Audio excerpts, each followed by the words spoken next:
There's an ancient Chinese proverb that goes like this: when the winds of change blow, some build walls while some other build windmills.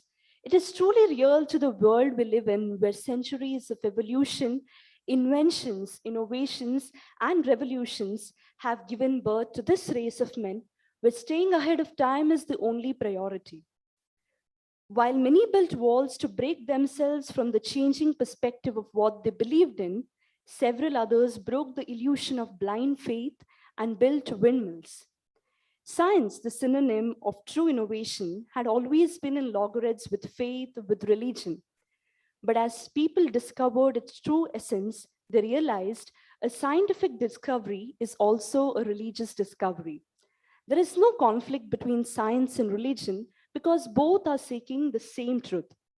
From Galileo Galilei being hounded for his heliocentric beliefs, for going against the faith of the church, for what the people back then believed in, to now theology and science being studied together to understand the contemporary interactions between religion and science, the world has come a long way. But somewhere down the line, religion and faith started to take a backseat as the millennial generation or the Gen Z started entrenching their lives to a more science driven, alphanumeric, or algorithmic driven world. That is where the very purpose of all of us gathering here today comes to life. A very good morning to everybody present here, to all the experts, oracles, delegates, and dignitaries present here. I extend the warmest greetings of the day. The International Symposium in Artificial Intelligence, Robotics and Humanoids, collectively with the future of society and religion, organized by the Indian Institute of Science and Religion, Delhi, in collaboration with St. Aloysius College Autonomous Mangaluru and Chair of Christianity of Mangalore University, shall today reinstitute the elements that have been diminishing in the field of science and religion. Today, this auditorium will witness a highly intellectual dialogue between science and religion that might have been overlooked by people in the fast-pacing world. Mangalore, being the cradle of education, has seen many learned men. Yet the city is a little conservative when it comes to things like transformation of religion and transformation of science, even in the modern world. And such a dialogue in a city of intellectuals, where the rationale of these learned men is still deep rooted in what they believe in their traditional faith and traditional cultures. This dialogue, I believe, is truly the need of the hour. St. Aloysius College, being a Jesuit-run institution, takes immense pleasure be able to have such a dialogue between the oracles, to reintroduce such facts of science and religion to the people of Mangaluru. To be having this great event organized by Indian Institute of Science and Religion that engages itself in blending the findings of modern science and the deepest insights of religions harmoniously and creatively in order to usher in a better world, we consider as our pleasure. The convention is also backed by the co-collaborator, that is Chair of Christianity of Mangalore University, which intends to study Christianity in a scientific manner on par with other branches of knowledge, and hence intends to build a community of enlightened persons who believe in the universal brotherhood of men. To all the intellectuals and participants gathered here today, I hope you all take away the maximum from the plethora of thoughts that shall be presented in a dialogue between the experts. Without much ado, let us now begin this event with what we consider to be the ultimate source of grace, that is the prayer. Hence, I now request the choir of St. Aloysius College, led by Ketan Castellino, to lead us into prayer, requesting everybody to rise in silence.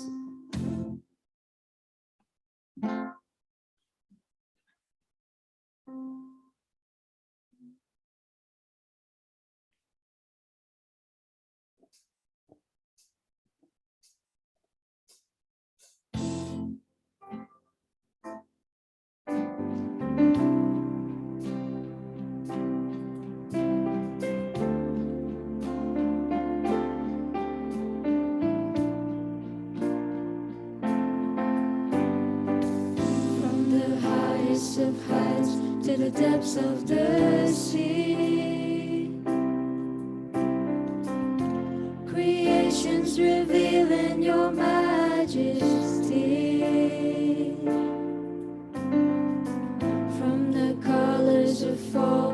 the fragrance of spring.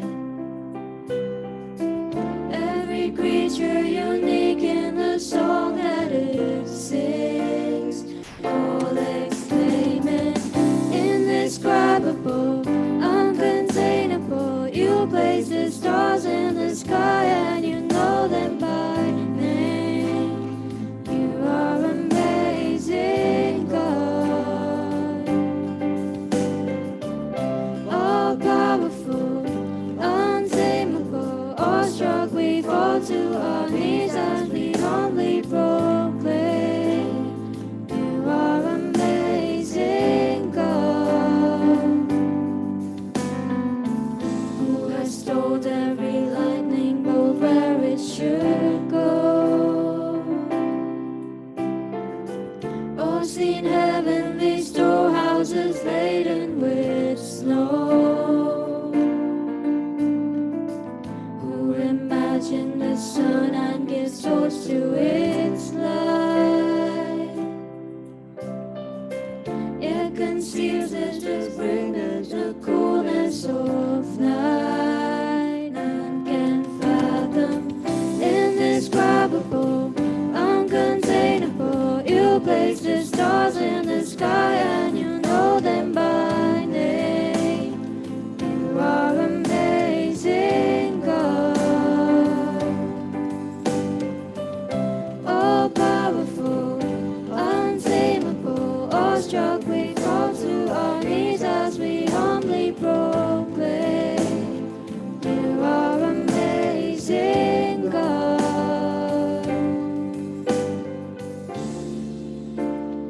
You are amazing, God. Thank you. Please be seated.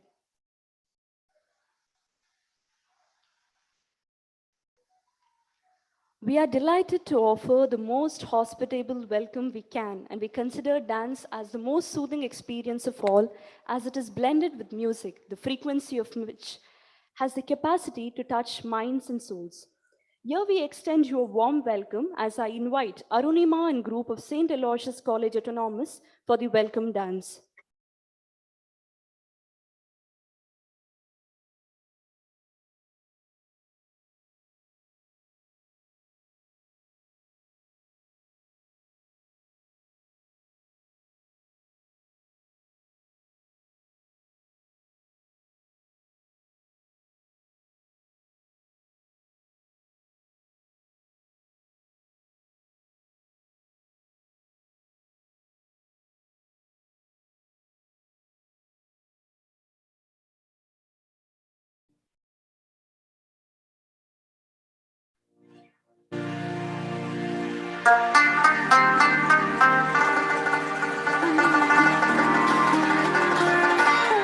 तेरे ही नाम से हर इब्तिदा है, तेरे ही नाम तक हर इंतहा है। तेरी हमदो सना अल्हम्दुलिल्लाह के तू मेरे मुहम्मद का खुदा है।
గణించెను ఆహరణి సలదీనహీనుడగునాను హాయనెడు ధ్వని గ్రహించి మనిపెను యెహోవనా మురలాలించెను తన మహాదయను నను గణించెను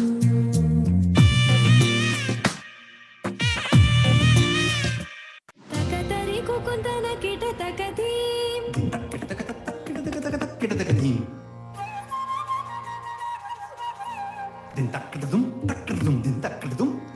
తకతరి కుకుందన కిట తకధీం తకతరి కుకుందన కిట తకధీం స్వాగతం కృష్ణ శరణాగతం కృష్ణ స్వాగతం కృష్ణ శరణాగతం కృష్ణ మధురాపురి సదనా మృదువదనా మధుసూదన ఇహ స్వాగతం కృష్ణ శరణాగతం కృష్ణ మధురాపురి సదనా మృదువదనా మధుసూదన ఇహ స్వాగతం కృష్ణ శరణాగతం కృష్ణ మధురాపురి సదనా మృదువదనా మధుసూదన ఇహ స్వాగతం Krishna శరణాగతం Krishna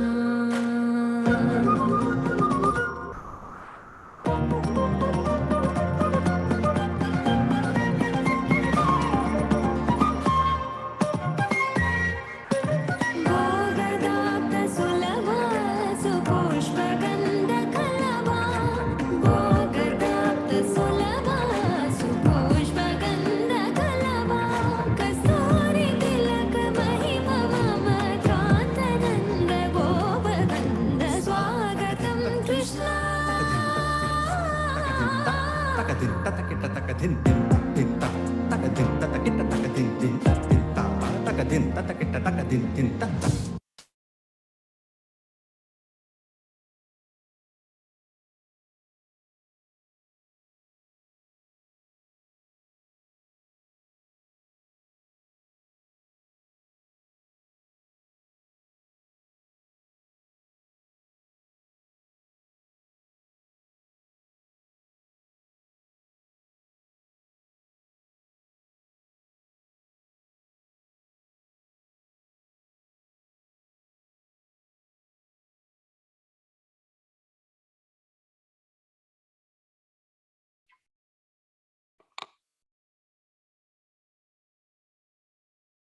The stage awaits the presence of our dignitaries.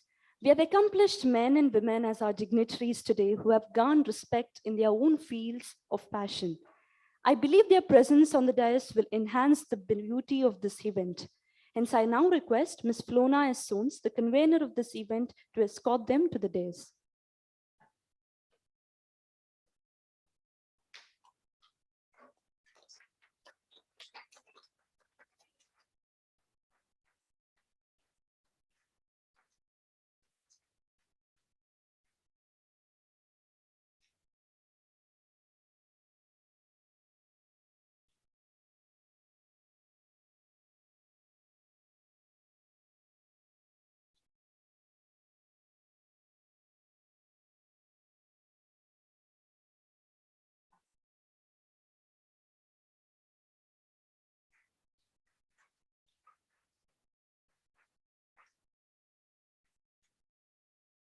The 3-day symposium to be happening in this venue will witness more than just an intellectual discussion. It shall portray the numerous traits and caliber of every individual participating here today, which is symbolic of the mystery of creation, of being so distinguished and yet being together in this mysticism. It's now time for a symbolic inaugural of the event. I request all the dignitaries to come forward and officially inaugurate the symposium by lighting the lamp.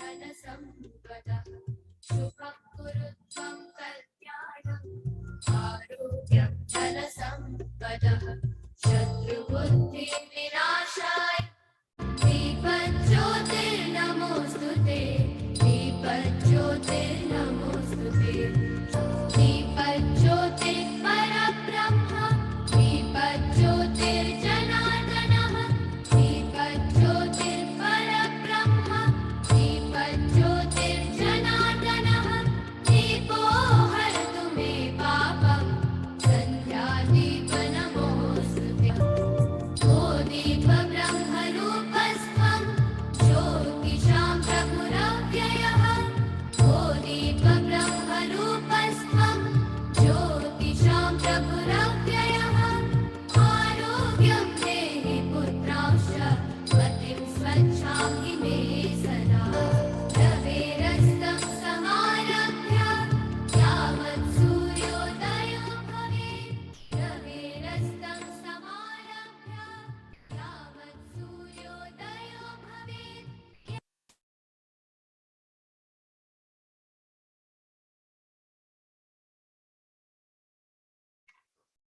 The sunshine of the day, I believe, has given each one of you the warmest welcome.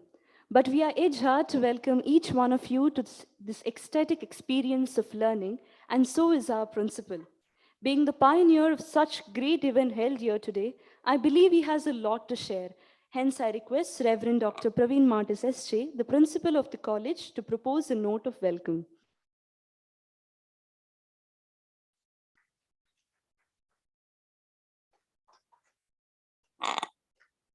Good morning and a warm welcome to St. Helvetius College Autonomous, Mangaluru. You all have come from different places of the country and outside the country. And this is a very important and unique symposium for the first time in the 142-year-old institution is organizing. We had several international symposiums and conferences organized in the past, but this seems to be a very unique. That's between the interface of science and religion. When I was a student here at St. Helvetius College, I had no idea of what is science and religion. What is this interface? This was the first time when I went to do my philosophy studies in Pune, I encountered Reverend Dr. Job, and that is where when he was taking classes for us for the first time, I developed a kind of interest in science and then religion. If it all have continued in the field of science, thanks to Reverend Dr. Job. He is the one who continuously inspired me to be in the field of science and also to understand what is this interface between science and religion. Then on, we have been in discussion to organize an international symposium in Mangalore at St. Helvetius College. Before COVID-19, we had planned it, and there was COVID, and there was a break for almost 3 years. This is the 14th such international symposium is organized by IISR, Indian Institute of Science and Religion, headed by Reverend Dr. Job. And we are fortunate to bring it to Mangalore, to this region, and fortunate to have it here to see that all our students will also understand and our faculty understand this new domain. And here, the three important organizations, Indian Institute of Science and Religion, in collaboration with St. Helvetius College, Autonomous Mangalore, and Chair in Christianity, Mangalore University, have come together to organize a very important topic that is on AI, robotics, and humanoids, and future of society and religion. Now you will be wondering, what is this? After COVID-19, I think many things are very clear to us. Why there's importance of a society and a religion. Someone said, someone ate something in China and whole world washed their hands. And that's how it is. And COVID-19, we got exposed to it, and in a way, our human reality is exposed, who we are, and why we require such kind of a society. And as I was discussing with Father Job, in the beginning, he said in the 1980s, when he wanted to do his doctorate studies in science and religion, he was finding it very difficult to get even a guide. What kind of a topic is this? And from then onwards, we have gone a long way. Our MC here, Miss Michelle, has done a wonderful study and beautifully introduced to us what is this science and religion. What a conflict area it was, from an estrangement area to a very constructive and creative dialogue that we have arrived now. And from there, it's a long way on, and that is how we move on. I remember the great words of Alfred Whitehead: the future course of history depends on the decision of the generation, of this generation, as to the relations between religion and science. These are two very important forces which determine the course of action in the society. And you all agree how these two domains have really made a difference in the world, the science and religion.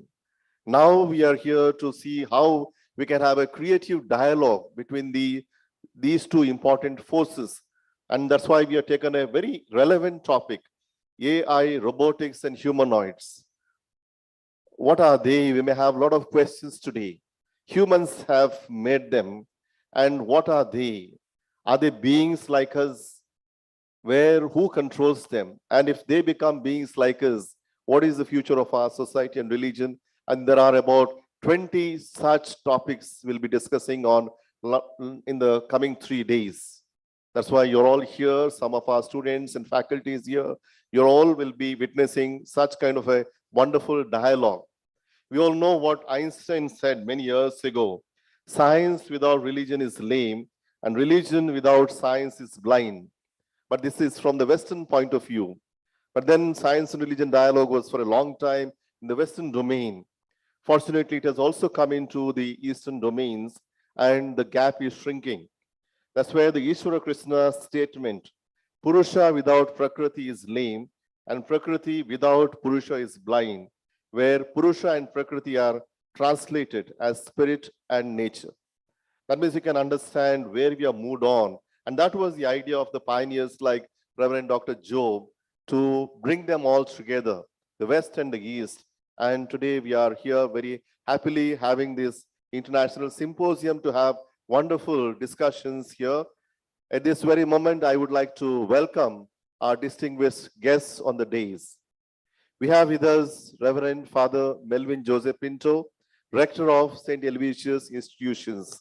He's a great leader, a dynamic leader and a visionary. Himself is a counselor and worked in Vatican Radio for almost about 4 years in Rome. And he's been leading this institution. This is one of the biggest institutions in the Karnataka province, having many units. St. Aloysius College Autonomous is one of the units, and his support is very important and has been guiding us throughout from the front. At this very moment, I would like to warmly welcome him to this international symposium. A warm welcome to you, Reverend Father Melvin Pinto. It's my pleasure to welcome Dr. M. Anand Kumar. Dr. M. Anand Kumar is working as an assistant professor in the Department of Information Technology, National Institute of Technology, Karnataka. His area of interest includes natural language processing, machine translation systems for Indian languages, machine learning and deep learning for natural language processing and text analytics. He has more than 150 research articles to his credit, published in reputed international journals and conference proceedings. He has developed NLP tools and resources for Tamil and other Dravidian languages. He has received P.K. Das Memorial South India's Best Faculty Award, CAC Junior 2017, Research Excellence Award from Amrita Vishwa Vidyapeetham on January 2018, and Young Scientist Award 2016 in the area of NLP. And you would understand why he is very suitable as a chief guest on this occasion. A warm welcome to you, Dr. Anand Kumar. We also would like to welcome the guest of honor, Dr. Sonazaria Mins. She's not able to make it today here, but she will be delivering her speech online. Dr. Sonazaria Mins is an Indian academician and an Adivasi activist. She is the second tribeswoman hailing from Chotanagpur and appointed as the Vice Chancellor in Kana Murmu University, Dumka. She completed a MPhil PhD in Computer Science from Jawaharlal Nehru University, and Dr. Mins worked as the Assistant Professor in the Department of Computer Science, Madurai Kamaraj University in 1991, as well as Barkatullah University of Bhopal since 1990. She published several research papers in national and international journals. She was also appointed as the Associate Professor in 1997 and also promoted to be the Professor since 2005 at the School of Computer and Systems Sciences, Jawaharlal Nehru University. On 27th May 2020, the Governor of Jharkhand, the present President of India, Draupadi Murmu, appointed her as the Vice Chancellor to the Kana Murmu University in Dumka. I'm sure she is with us here.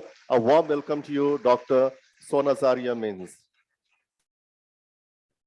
I would like to warmly welcome the very important pioneer of this very important international symposium, Reverend Dr. Job. Reverend Dr. Job is the Executive Director of Indian Institute of Science and Religion, Delhi.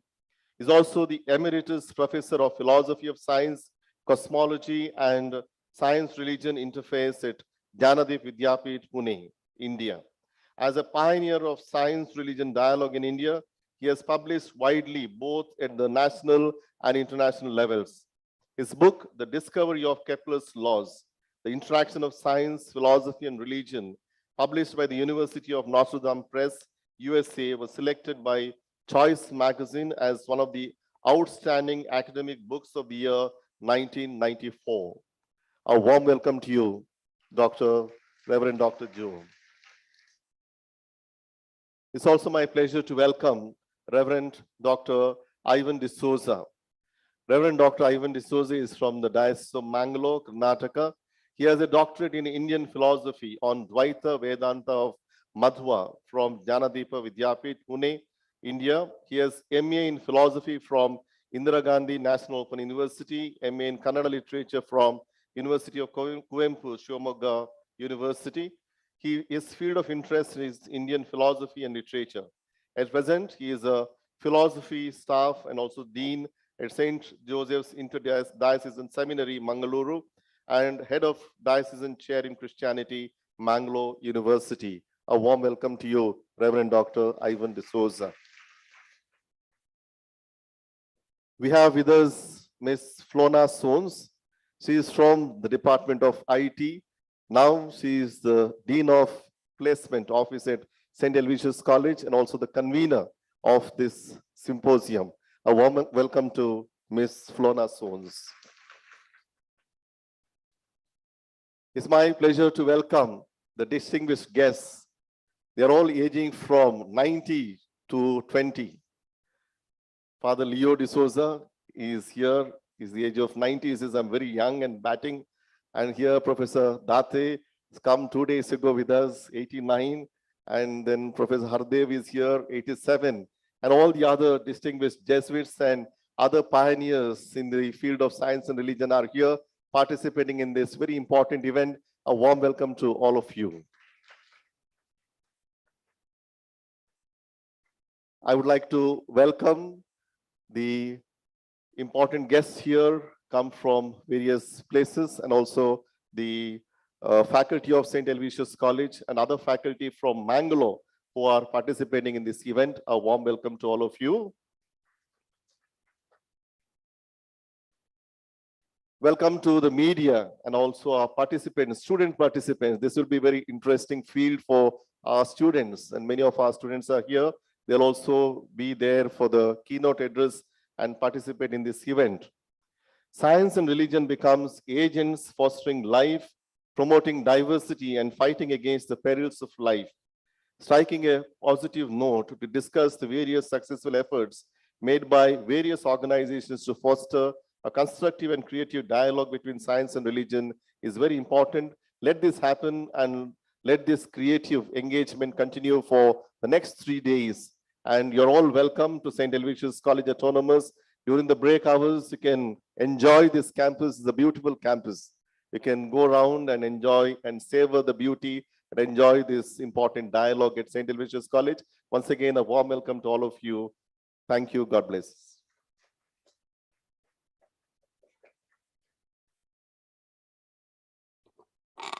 A hearty welcome to you too, Father. Thank you. We would like to welcome our guests of the day with a token of love. I request our rector to give a green welcome to our chief guest, Dr. M. Anand Kumar.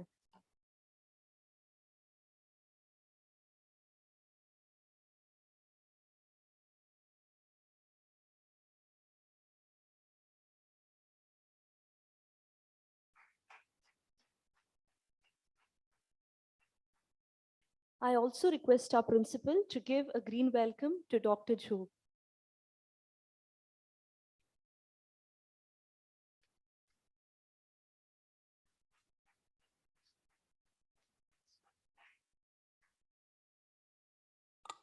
We have amidst us the chief guest of the day, Dr. Anand Kumar. Lesser are we aware of his might and more should we know about the same.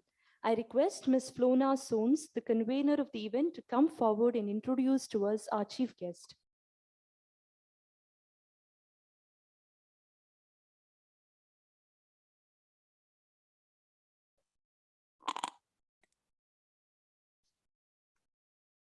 Respected dignitaries on and off the dais, respected speakers and the delegates of the International Symposium and everyone else present here. I deem it an honor to introduce Dr. M. Anand Kumar, the chief guest of the day.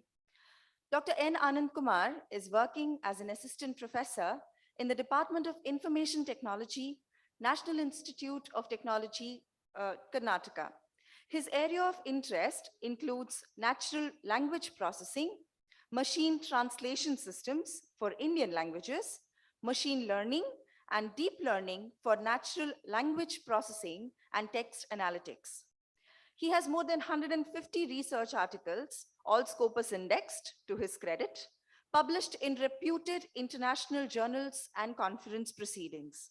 He has received around 1,200 Google Scholar citations for all his research papers. He has completed the computing tools for Tamil language learning and teaching, a project that was funded by the government of Tamil Nadu. Tamil Malayalam subtitle translation system. It's a consultancy project for Sharp Software Development Limited, and identification and extraction of question and answers from unstructured documents, a consultancy project with Eduminster, US. He has organized 7 international shared tasks in Indian languages. He also edited a special issue in neutral machine translation in the Journal of Intelligent Systems. He has developed NLP tools and resources for POS tagging, morphological analyzer and generator, and machine translation for Tamil and other Dravidian languages. He has received the esteemed P.K. Das Memorial, South India's Best Faculty Award for the year 2017, Research Excellence Award from Amrita Vishwa Vidyapeetham in January 2018, Young Scientist Award in 2016 in the area of NLP. We, sir, are extremely delighted to have you in our midst today. Over to you, sir.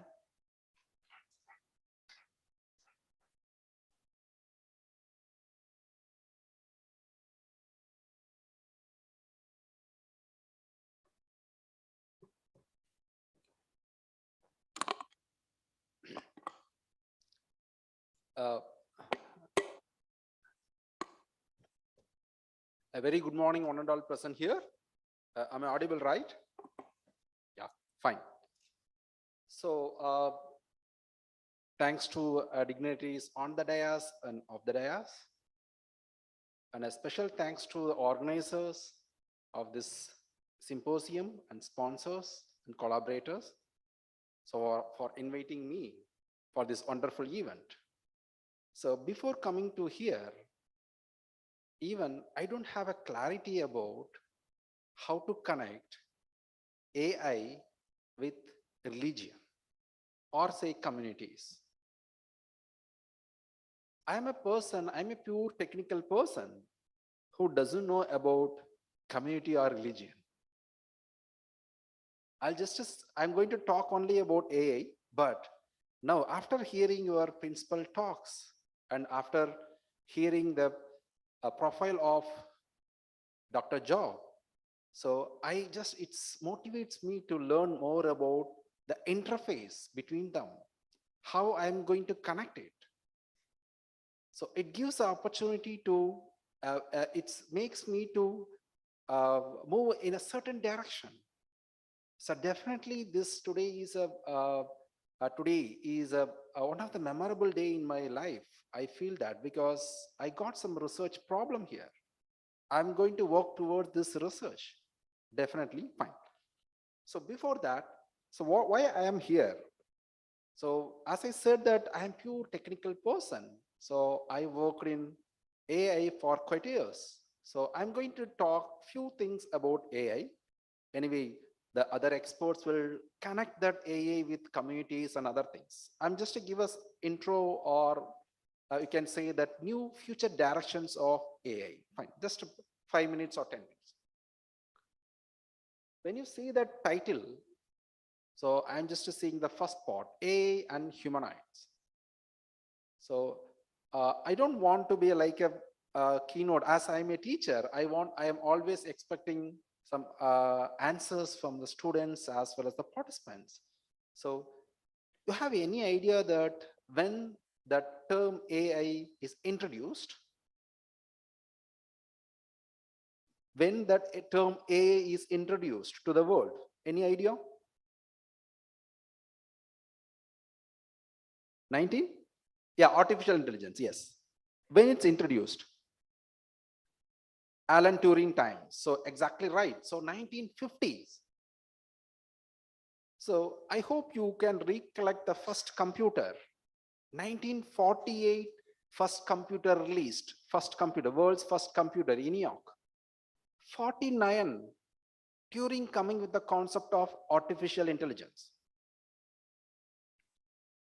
So we are not talking something new here. AI is not at all a new area. AI is a 70 years old area. But you know the popularity of AI now. Everywhere people and industry and academia are talking about AI. Lot of new courses are started with the help of AI. All the industries moving towards AI.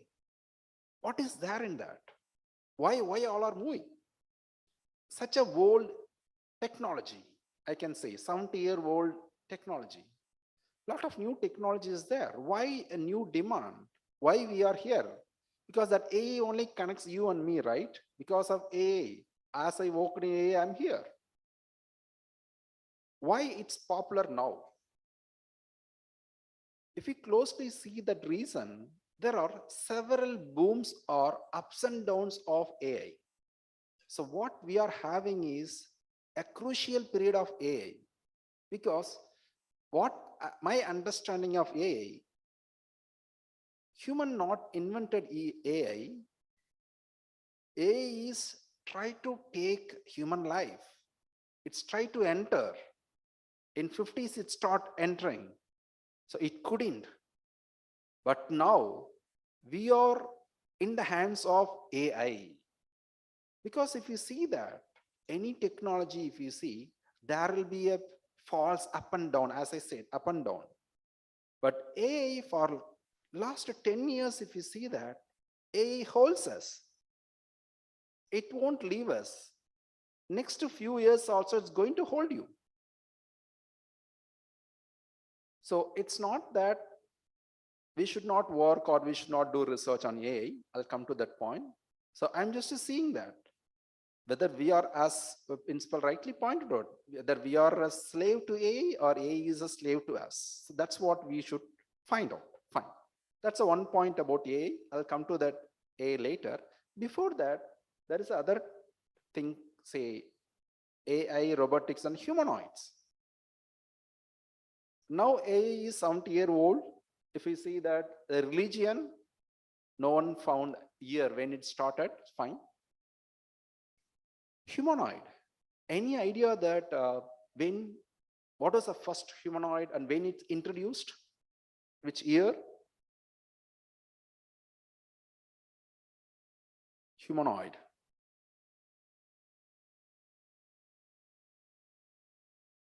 Any guess? It's fine. AI is just a 70-year-old, but humanoid is 600-old. 14th century. A famous scientist and artist. So who painted Mona Lisa? Yeah. The first humanoid is introduced by him. He created the first humanoid in 1495. So when you go in that order, AI is 70 years. Next humanoid, I'm talking about 600 or 700 years. Next religion, as I said, that I don't know that when it started. Fine. So that is the connectivity. We are not talking something new. That's what I understood after coming here. We are talking something relevant. So this is a history of humanoid. In future means people used to see that. Future means that next 50 years or 100 years. Now, you know that generation is going very fast. So within 2 years, the technology and things and all get changed, right? So the future means I am saying that next 5 years, the vacant seats will be occupied by humanoids. In your class, now you are writing that 5 girls or as a example, 50 girls or 50 boys you are writing. So tomorrow we are going to write 50 girls, 50 boys, 20 humanoids. That's a future. Future means it's not like 20, 30 years. Within a 10 years, we are going to see that. So the reason I'm saying that technology is going that fast, particularly the technology AI, it's going there. So as I said, AI is old technology, 1950s. Why it's popular now? Any reason for that? Why it's popular now? Why we are talking about AI? What makes it popular now and how AI holds us? Already it's holded us in terms of smartphone, right? It's also autonomous, have a lot of AI applications. So the best example is this, right? So we are not, I hope you are not a slave to smartphones till now, fine. The main reason for that AI, the popularity of AI is, there is something called deep learning algorithms. You might have heard that, machine learning and deep learning. The performance of deep learning algorithms make the AI in front in the technology field or technology race. Earlier also we have AI, lot of booms. Why that AI is not popular? The reason is the performance of AI system, earlier AI systems. Now the performance of AI system is improved a lot.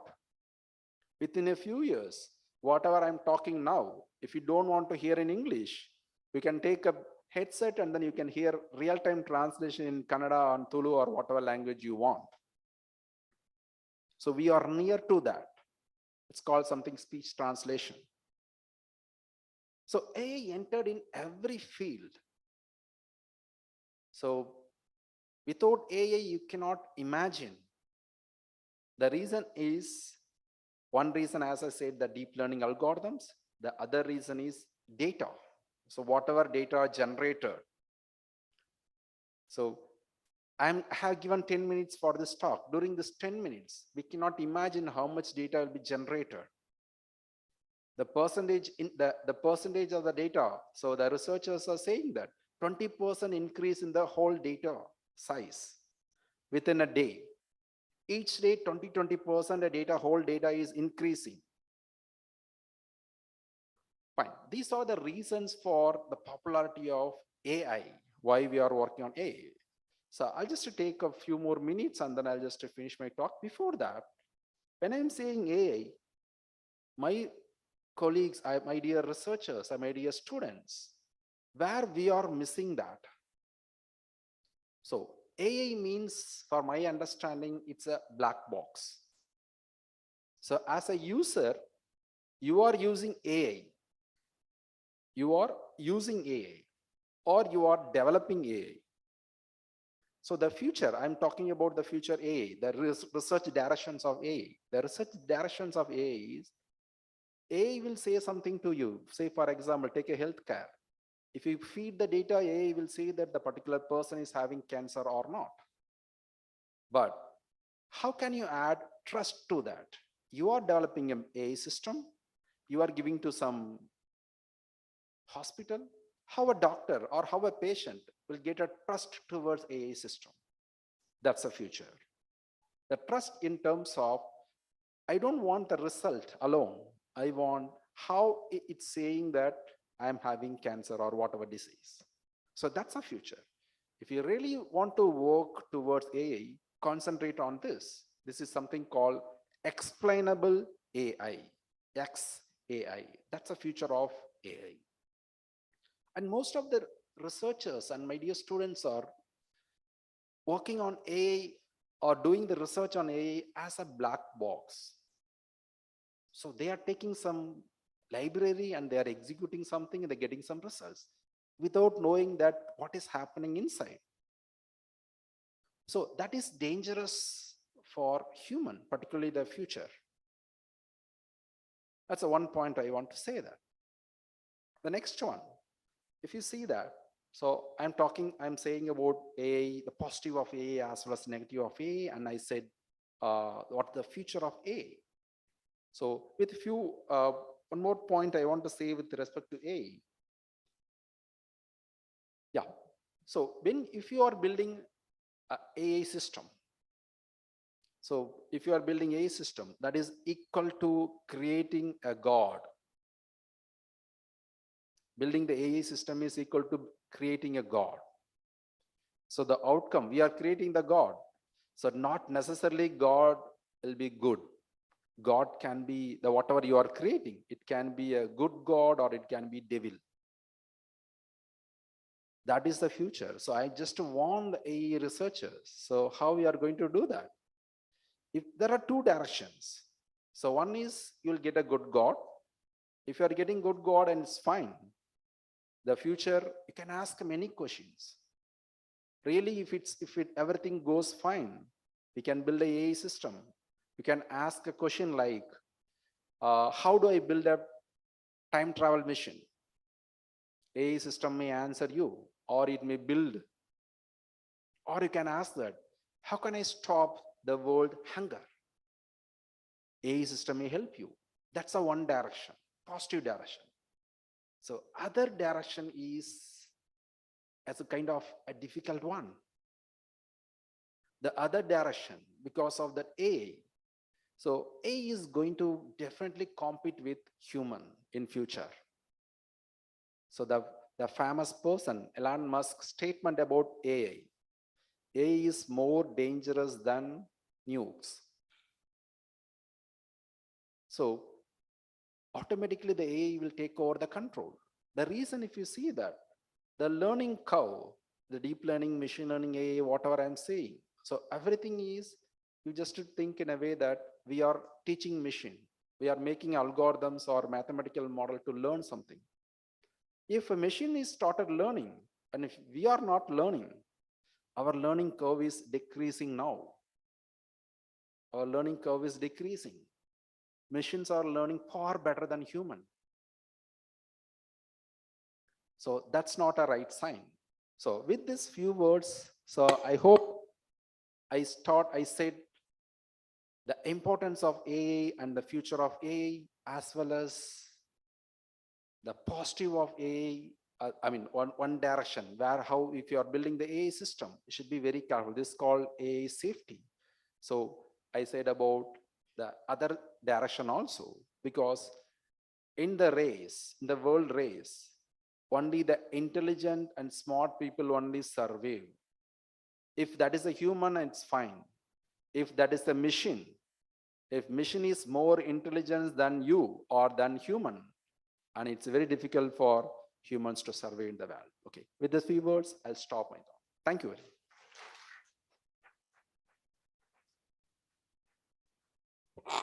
This was one great talk. Having you as our chief guest, who is constantly passionate to venture out into new learnings, is truly an inspiration. Your insights in artificial intelligence was a wonderful experience. Thank you, sir. Kindly receive a token of gratitude from us, sir. I request Father Principal to present a memento.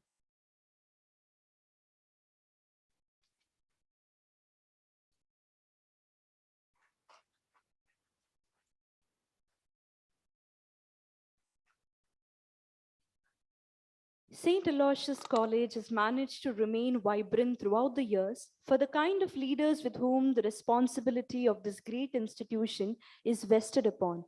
And our rector, Reverend Father Melvin Pinto S.J., has upheld all the virtues of great leaders he has succeeded to imbibe values of modesty, simplicity, and religious morals in every individual who becomes a part of this institution. The rector has undoubtedly been one of the strong pillars of establishing Jesuit values among us students in college. Having such a person, I believe, adds on to the charismatic ambience of this venue. May I hence request the rector to come forward and share his thoughts with us.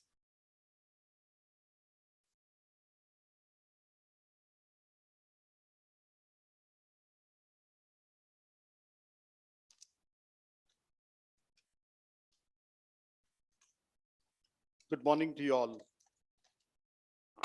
Dear Dr. Anand Kumar, our chief guest, Father Job Kolamtadam, my own professor when I was doing my philosophy studies. I'm glad he's here. Dr. Father Praveen Martis, Reverend Dr. Ivan D'Souza, Ms. Flona, other dignitaries of the days, members of the staff, and my dear students.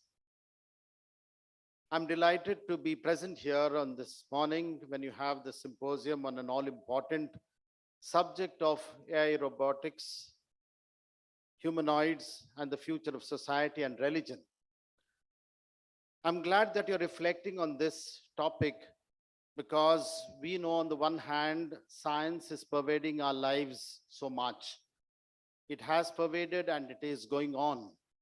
And on the other hand, we have religion as well, which sometimes is looked as something different. We cannot live in a world where we compartmentalize things. So we cannot compartmentalize religion on one side and science on another and think that they are diametrically opposite. In fact, they complement each other. And that is what we are here to see. Because we have got great religionists who are great scientists and vice versa. And therefore, there is something special about it. On the other hand, there is also this whole approach that we have, interdisciplinary approach. If you look at the religion also as a science of theology and philosophy and things like that, we also see that there are certain things that are being complemented by science. Religion cannot go down to a level where it ends up as superstitions. We need to question the beliefs that we have, religious beliefs that we have, and develop a scientific outlook to look at religion as well. And on the other hand, when we see science and see how science has been moving, we need to say, well, there are certain things we are not able to explain. That gets into the realm of mystery, perhaps described by faith. And so it goes on that way. Life is, filled with things with science.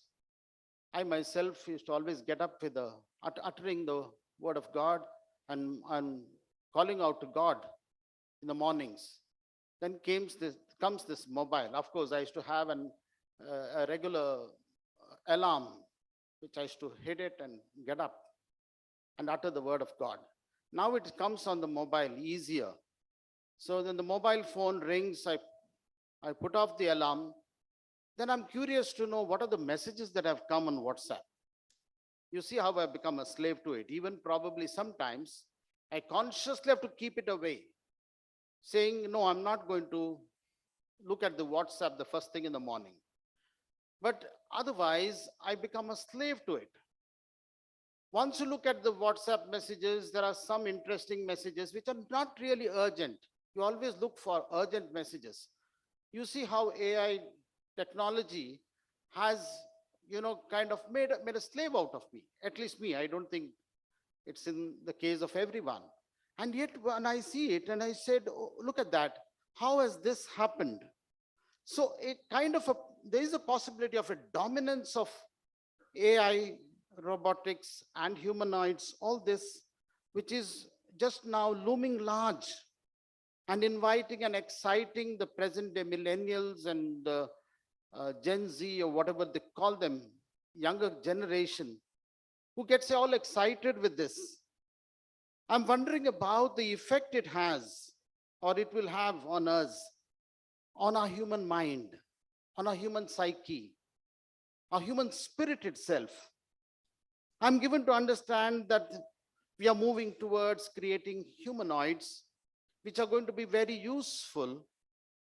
Thank God, it's going to be useful to express even emotions, and this will help probably, they say in pediatrics, geriatrics perhaps, taking care of the older generation, and so many other things. But for the adult population, what is it going to be?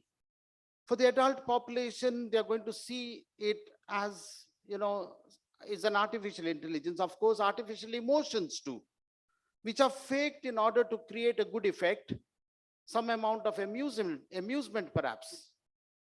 So, when a person is in conflict about certain things and you want to have peace, you want to have silence, you need a kind of a meditation. You need concentration of the mind and focusing of the mind and the human spirit, which comes through solitude and not just going to another machine, perhaps. Because at the end of the day, it is artificial, it is fake. The name itself suggests that. And so therefore, it is necessary for us to remain on our ground and say, what do I need? So therefore, it is something like an emotion that is created from what. So humanoids can create emotions, I'm told. But then what matters is love, the emotion of love. Love is natural and can never be faked. Love is in the realm, I must say, of religion and faith and relationships and human bondings. Now, this cannot be faked. It cannot be replicated by humanoids or artificial intelligence. One may look at it as evil. There is no evil per se in the inventions. Let us be clear about it. Every invention is something nice, something new, unless it is created for a destructive purpose. What makes it destructive is the way we are disposed to these inventions, the way human beings are disposed and open to these inventions, the way we develop an attitude towards these inventions. That is what creates evil in this world. When I speak about good and evil, once again, I get into the realm of religion and morality and ethics. It is also part of religion. And so therefore, we look at it and say, the invention per se is not bad. How do I look at it? How do I deal with it? Now that brings in a lot of morality into the question. So this is a scientific advancement. And this scientific advancement has to make me a better person, a better human being, create a better society. Only then it has got a kind of a meaning. Irenaeus, a Greek bishop, would say, the glory of God is man fully alive. To be a person fully alive. And what can make me fully alive? Not a machine, but something that is there within me. That is what makes me fully alive. To be a better person. If humans start thinking that, it's natural that you feel a sense of triumph when you have created something with AI. It is natural. And yet, we cannot play God. We cannot get into that all powerful style of doing things. Somewhere we need to ask this question, where did I get all this intelligence? How is it that I have received this gift of this intelligence?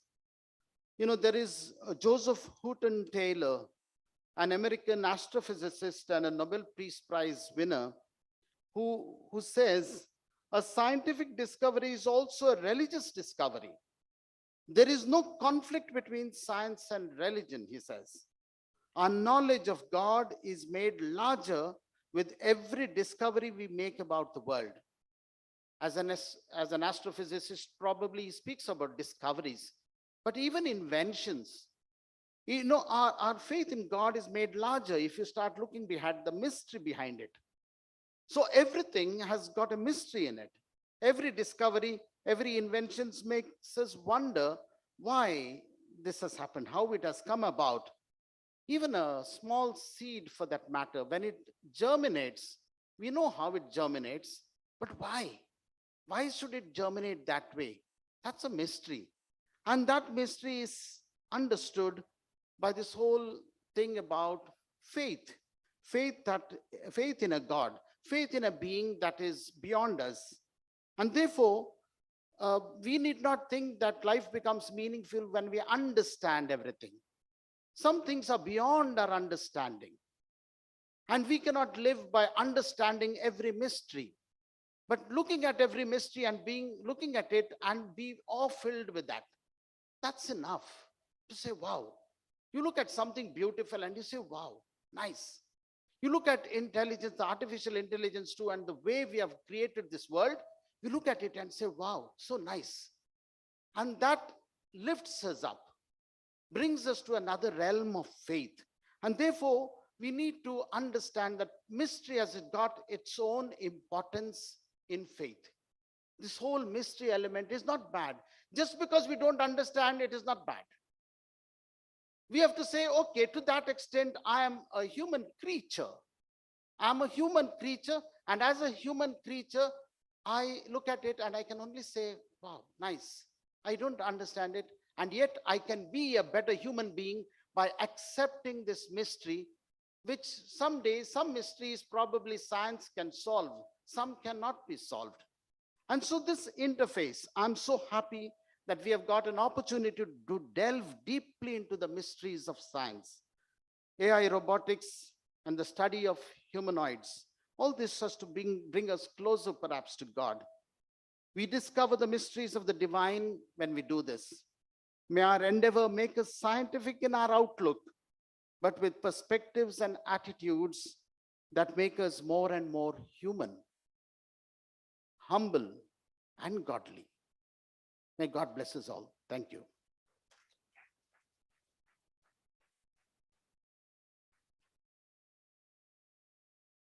Thank you, Father. Your simple description of the interface between science and religion in our day to day life was amazing. This reflection and introspection, I believe, was truly essential. A big thank you to you, Father.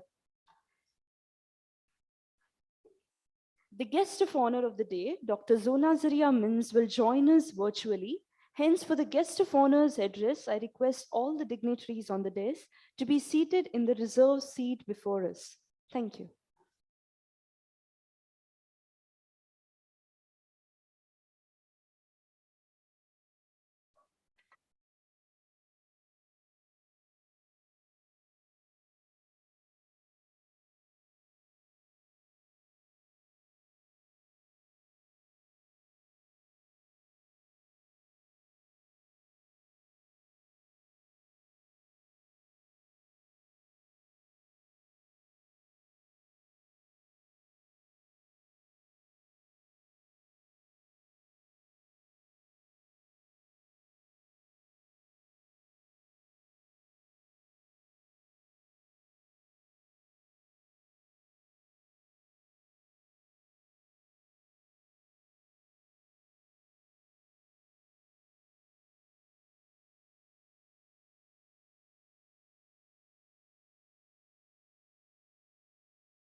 The guest of honor, Dr. Sona Zaria Mins, is a woman of substance and of virtue, but there's always more to what we perceive it to be. Hence, I request Ms. Flona to please come up on stage and introduce our guest of honor.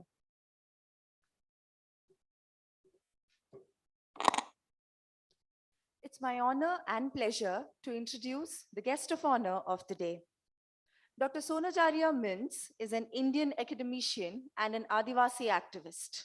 She is the second tribeswoman hailing from Chotanagar to be appointed as a vice chancellor in Sidho Kanu Murmu University, Dumka. She completed her MPhil, PhD in computer science from Jawaharlal Nehru University, commonly known as JNU. Dr. Mins worked as an assistant professor in the Department of Computer Science, Madurai Kamaraj University in 1991, as well as Barkatullah University of Bhopal since 1990. She published several research papers in national and international journals. In 1992, Dr. Mins joined in the position of Assistant Professor of Computer Science at Jawaharlal Nehru University. Later, she was also appointed in the post of Associate Professor in 1997 and was promoted to be the professor in 2005 at the School of Computer System Science, Jawaharlal Nehru University. She worked for the rights of the underprivileged and group of Dalit students. She also became the president of JNU's Teacher Association. On 27th May 2020, the governor of Jharkhand, Draupadi Murmu, appointed her as the vice chancellor to the Sidho Kanhu Murmu University in Dumka. Madam Vice Chancellor, we are extremely grateful for you to having made some time of your busy schedule to address us today. Over to you, ma'am.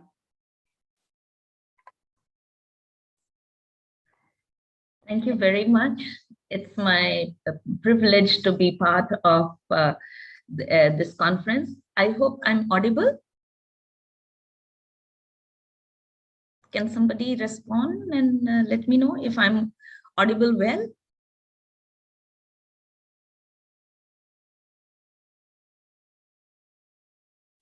I'm assuming I'm audible and my slides are being, yes, ma'am. I think, now managed. Yes, ma'am, you're audible. By the organizers. Okay, okay. Thank you. Thank you so much. It's my privilege to be part of this international symposium on science and religion once again.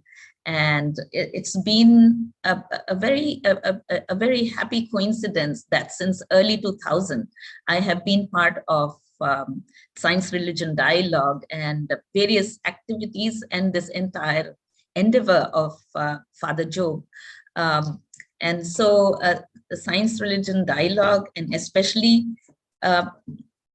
trying to find certain intervals in the spectrum of science, from science also, let's say computer science, and in computer science, artificial intelligence, because that's been an area of my research from the very beginning.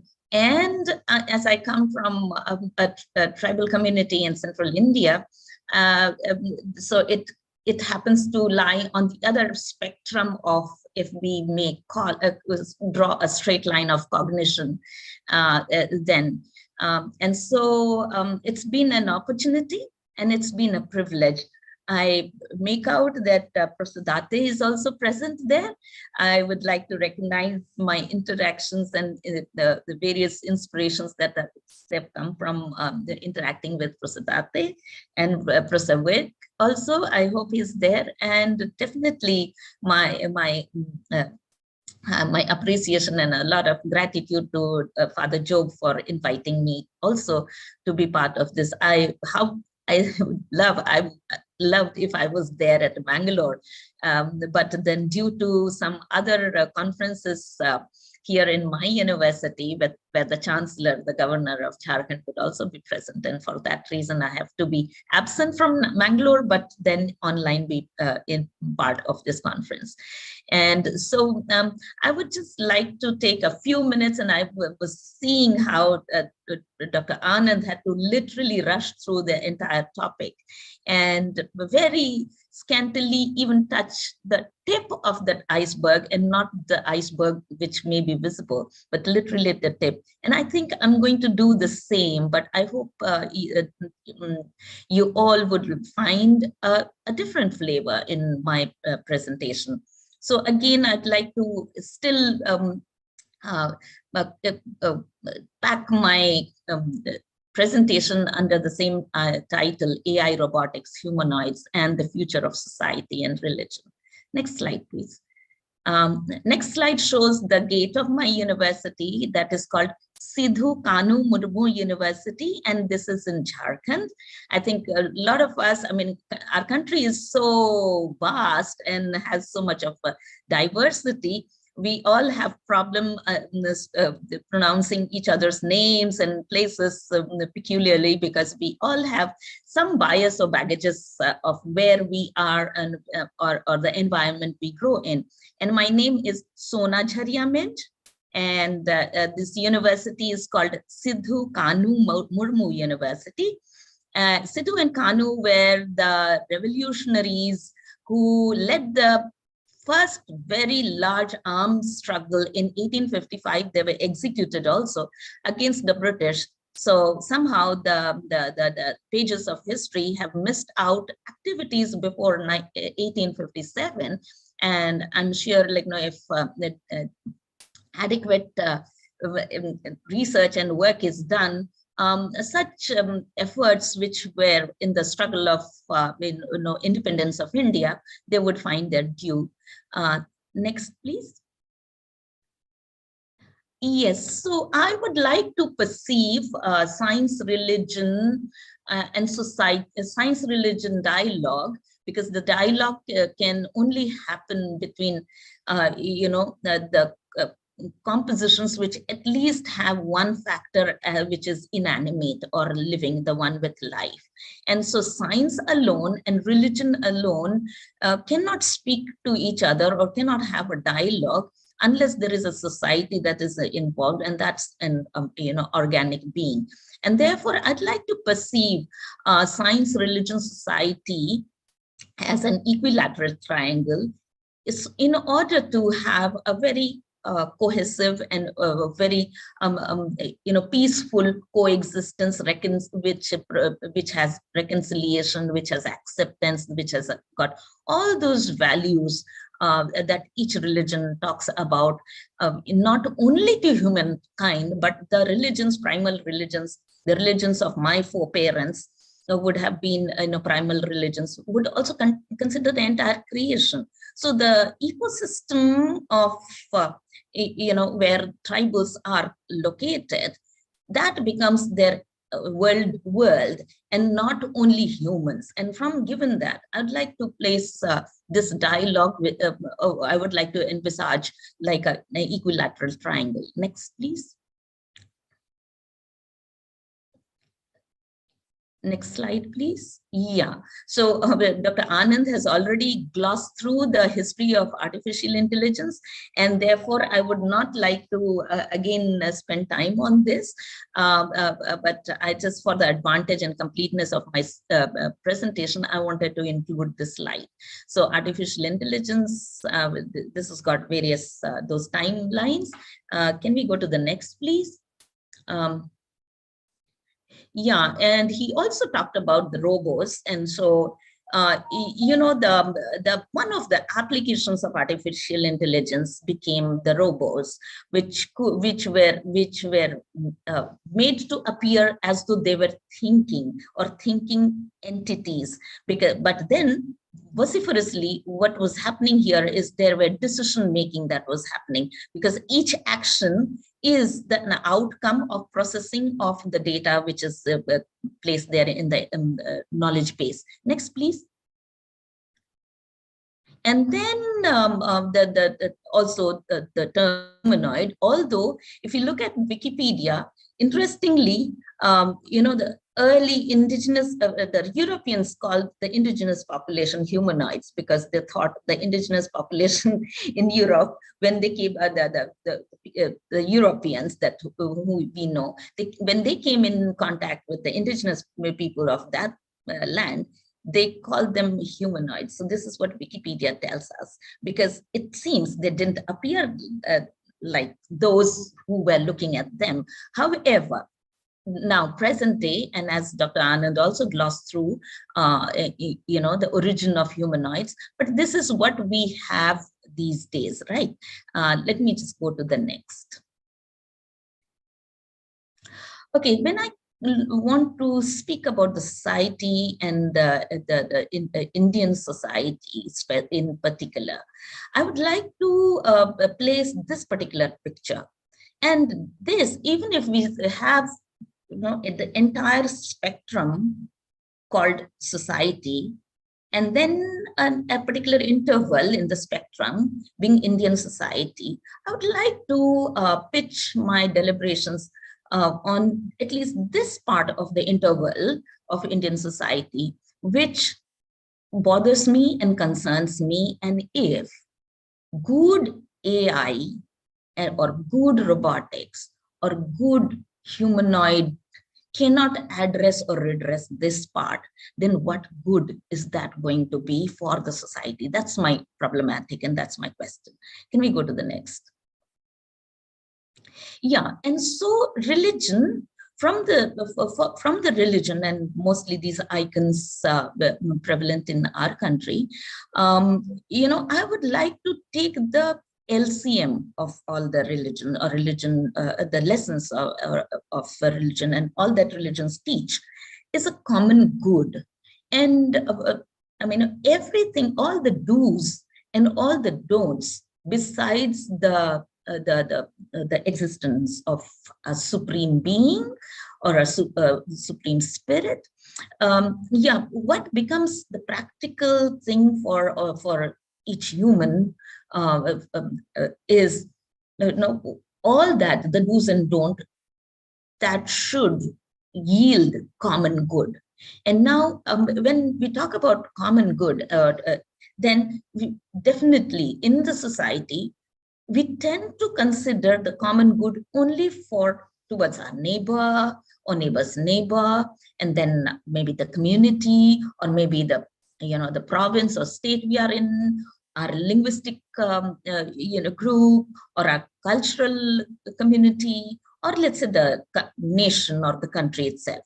But then I would like to consider the common good, and then from the perspective of my own very background, that it does not limit only to humans, but it does it does extend also to all that which is in the worldview of a tribal, and that is the entire nature and creation. And so it does not only involve the cattle or the animals, etc.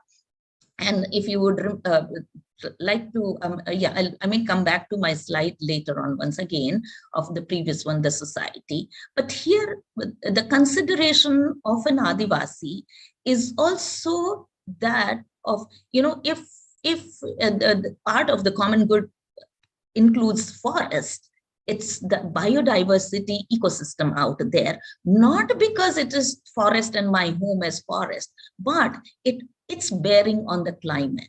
It's bearing on, the larger common good, which impacts not only what I consider as my society, but the other societies here. And so we've been looking at the impacts of climate change, which has been, or the impacts on climate, or reasons for climate change, which are humans' own creation. So therefore, can we go to the next, please? Okay, now here I'd like to, why I pitched this triangle, equilateral triangle earlier is, suppose the way advancements are taking place, and they surely are, because artificial intelligence, part of various other technologies, I think these days artificial intelligence is sitting and has become so pervasive in the application of almost all technologies. And so in case one of these nodes of equilateral triangles, such as AI, becomes so inflated and becomes so big that in comparison to that, the two other the nodes, which is society and the perspective of or the least common LCM, as I mentioned, of the religions being the common code, if they are given lesser importance than the technology or AI, my triangle might look like this. And so how does it impact? There are, as it was being verbalized even earlier, any technology, or I mean, even from let's say the Iron Age, the way we devise tools, each tool, even such as a small thing, such as a hammer or a knife, the way it is used is so very important because it could do good as well as harm.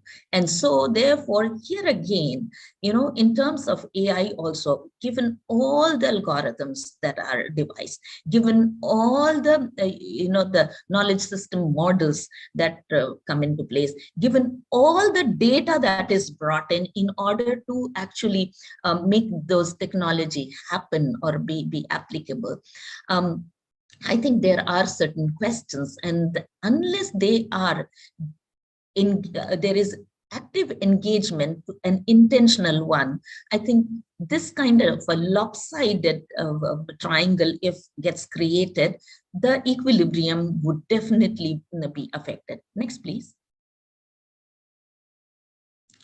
And so, yeah, therefore, my submission is that at all times, this equilateral triangle between AI, let's say that's from the science, common good, that's the bottom line of religion, and the society, be it whatever section of the society that is in our consideration. I took up a specific interval in the entire spectrum. You and I can at various times or in our research might consider another society, and it rather be a society which will be either benefited or be positively impacted by any technology, and likewise AI. That's my submission. Next, please. So what are the questions for AI, society, and common good? What are the questions? And in the past 10 years, Dr. Anand would agree with me. I mean, although earlier also, we've been talking about, or so many, there have been discussions, but it was not so loud.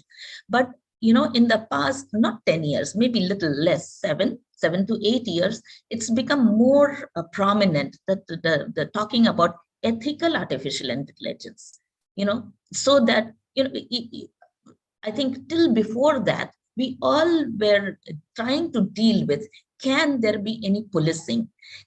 Should there be any moral policing, even in the advancements of technology? But then I think, till let's say 5 to 7 years ago, it was when with enormous data and big data coming into the scope of research, and especially dealing with data, some of these terms came in. So ethical artificial intelligence is one of those outcomes. Now, when we talk about data, it's people, especially in computer science, we are very concerned about the security of data, and for analytics, quality of data. But then also it is as important, the privacy of data. So data privacy and privacy related matters actually relate to ethical artificial intelligence. And so therefore, now when I put this term together, good model rather than just model, because in artificial intelligence, especially machine learning has contributed a lot towards predictive models. And even on those predictive models, shouldn't those predictive models also undergo not undergo, the satisfy some of the criteria that may be laid down by the ethical artificial intelligence. Because if the prediction is not going to be within the scope of common good, how how would it impact? How would that prediction impact? And sometimes it's good to know the realities, but then just for the sake for the information, that is one. But most of the time we do, these models are for use, for application. And therefore, I think within the scope of ethical artificial intelligence, we need to, especially those of us engaged in AI research or machine learning research, and especially analytics and etc., we need to also be mindful of good models rather than, the models, the biased models, which only serve the purpose of few and are not going to be within the scope of common good. Now, therefore, as it is always the case, risks and opportunities, the two have to be balanced really. And recently, and not so very recently, but more than 10 years ago, I think and when the recommender systems came into a research area, the trust models, and the problem of trust was also engaged in research, active research. And so as part of the good model, I like to leave this, at least one of these concrete outcomes is, because research in not only recommender systems, which is part of AI's research, but they have been talking about trustworthiness. And so we do have scope for such research in AI or machine learning, and which definitely must be for the common good and in the society. So I would like to leave these 4 bullets, or I would like to all the time keep these 4 bullets in mind when even I do engage with my research, because for a long time, almost now 20 years, I've worked on the data mining and also progressed to big data analytics. But especially in the past nearly 10 years, I've engaged in spatial data mining, which relates to geospatial analytics and location aware, to facilitate location aware services and etc. But then, if these 4 criteria, I would like to have as a self-regulatory points, these 4. Yeah, next slide, please. And so how does this self-imposed regulatory cautions, to me, as I said, the first one, I mean, we are familiar with these pictures, right? In India, that at one end of the spectrum, these pictures are the reality today, right? We have people still dying, cleaning our gutters. We have children who are busy herding the cattle and are away from school.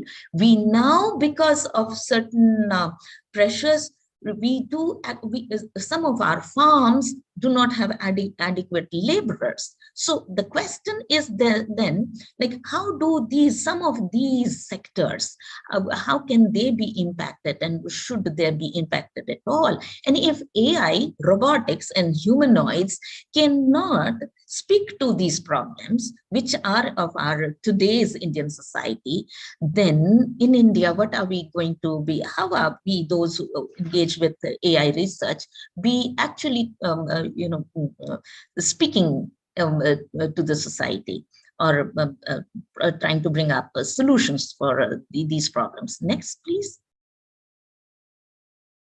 Yeah, I think some time ago, we all must have come across this happy news of, the robo that could clean the gutter. Now, my question is, the research cannot make it so. Research is research. That is point number 1. But then for such research to become viable, to be a solution to the deaths of Dalit workers who clean their gutter, unless it is that, I think we are not talking about AI research resolving our problems.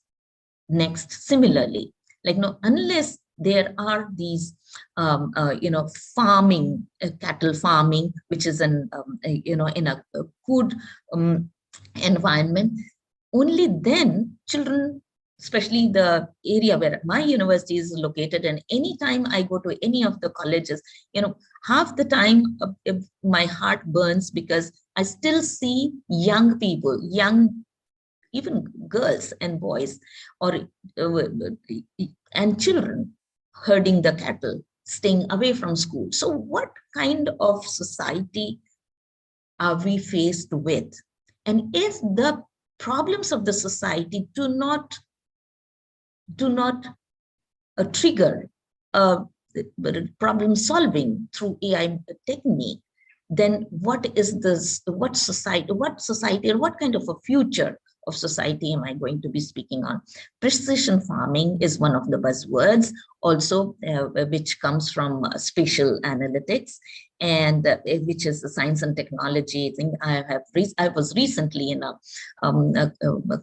conclave which was organized by Department of Science and Technology, and they were also trying to talk about these efficient technological innovations to enhance the livelihood through farming. So, but then when the farm laborers are not there, to what extent and what kind of technology should come in order to keep the yield intact, and then to serve the entire population with the adequate yield of the agricultural yield.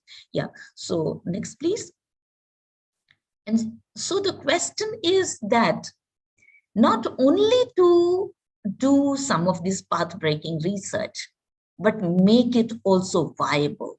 And unless that viability of these researches impact our society in the picture that I have brought in here, then I think science and religion would not be impacting the society in this manner, and therefore it is the need, and therefore it should be. And with this happy note, I would like to thank, next please. I would like to thank all of you for the patient listening and allowing me to participate from this far, very small town called Dumka in Jharkhand. And Johar is the term we wish as greeting. And thank you very much. Thank you, Father Job, and all the organizers of this conference, the symposium. I really hope and wish sometime there'll be another occasion for me to come and visit the campus, this college campus, which was, as was being said, like 142-year-old or 43-year-old. Yes, thank you very much, and Johar. Thank you very much, madam. It was truly an insightful session. Thank you very much. An occasion to be successful involves efforts of numerous people adding bit by bit to the perfection of the event. This symposium, to be organized on the premises of St. Aloysius College, Mangaluru, has also had several people who have worked day in and day out. We owe our gratitude to them. Hence, may I now ask Father Ivan D'Souza from the Chair of Christianity, Mangalore University, to propose the vote of thanks.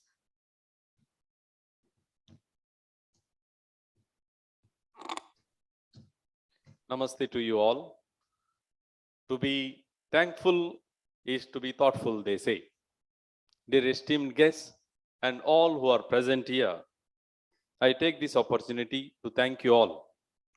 First of all, a short note on the chair in Christianity. What is this chair in Christianity? Chair is, in ordinary language, is a seat. But chair, from the perspective of academic discipline, is a portion of university to study a particular academic discipline. The chair in Christianity of Mangalore University was started in 1989, which was started by Mangalore Diocese under the leadership of late Bishop Basil D'Souza.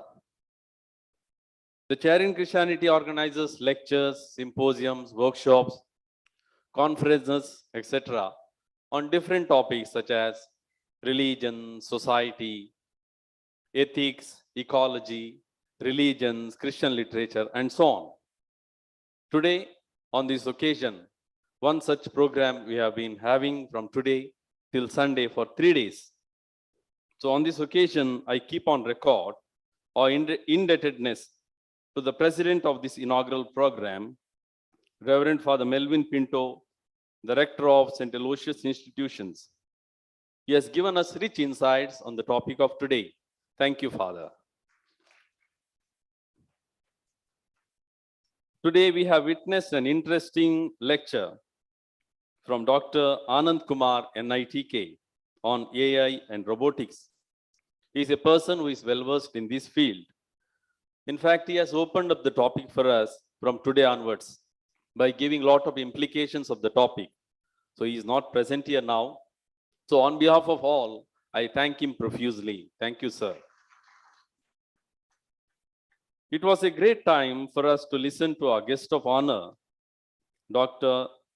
Sonaj Haria Minj, Vice Chancellor of Sidhu Kanu Murmu University, Dumka. She has also brought up many implications of the topic, especially in relation to the Indian context. So on behalf of all, we profusely thank Ma'am Sonia Haria. Dr. Praveen Martis, the principal of St. Aloysius College, richly deserves our gratitude. He has shown keen interest in organizing and arranging this symposium, as science and technology are his favorite areas. Thank you, Father Praveen.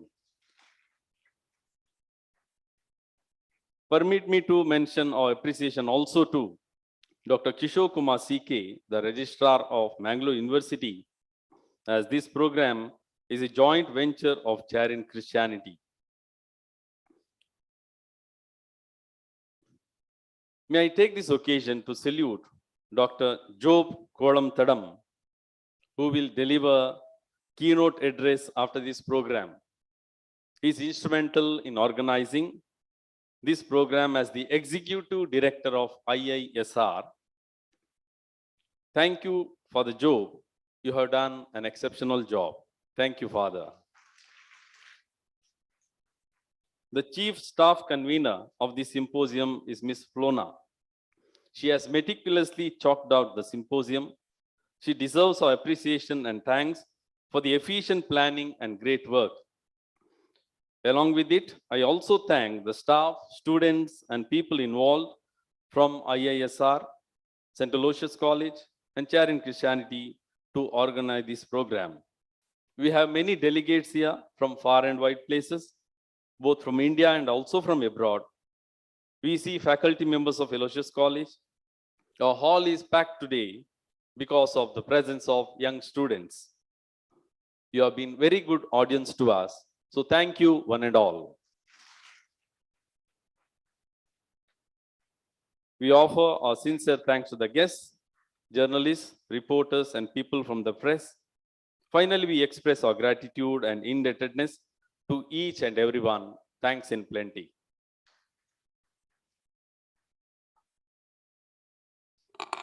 Thank you, Father. I extend my deepest gratitude to you too. Here we formally conclude our inaugural ceremony and will now proceed towards the keynote. I request Reverend Dr. Job Korum to please come on stage for the keynote.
Okay. Respected dignitaries, um, the principal, Father Dr. Praveen Martis, Father Dr. Professor Leo, and all the other dignitaries, all the other honored speakers, as well as participants. The PPT is being arranged. And in the meantime, I'd like to mention a couple of things which came up during the inaugural function. 2-3 issues that came up. I want to share some of my thoughts on those 2 or 3 issues. First of all, a few words about St. Aloysius College, Mangaluru.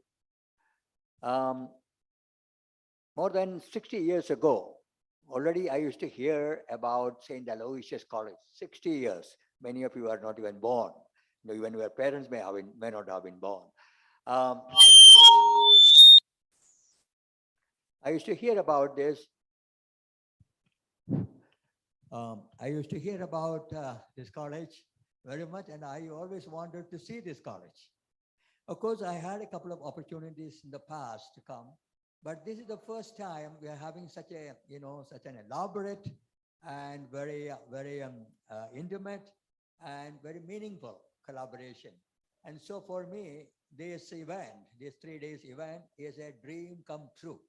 And I want to thank the principal and all the people, Prona and all the others who are responsible for making this event possible. Thank you very much, and God bless you all.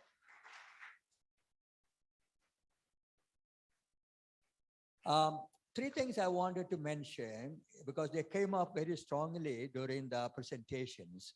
Just clarification. One is science and religion. Science is science, religion is religion, and the twain will never meet again. Remember our Goddard Kipling.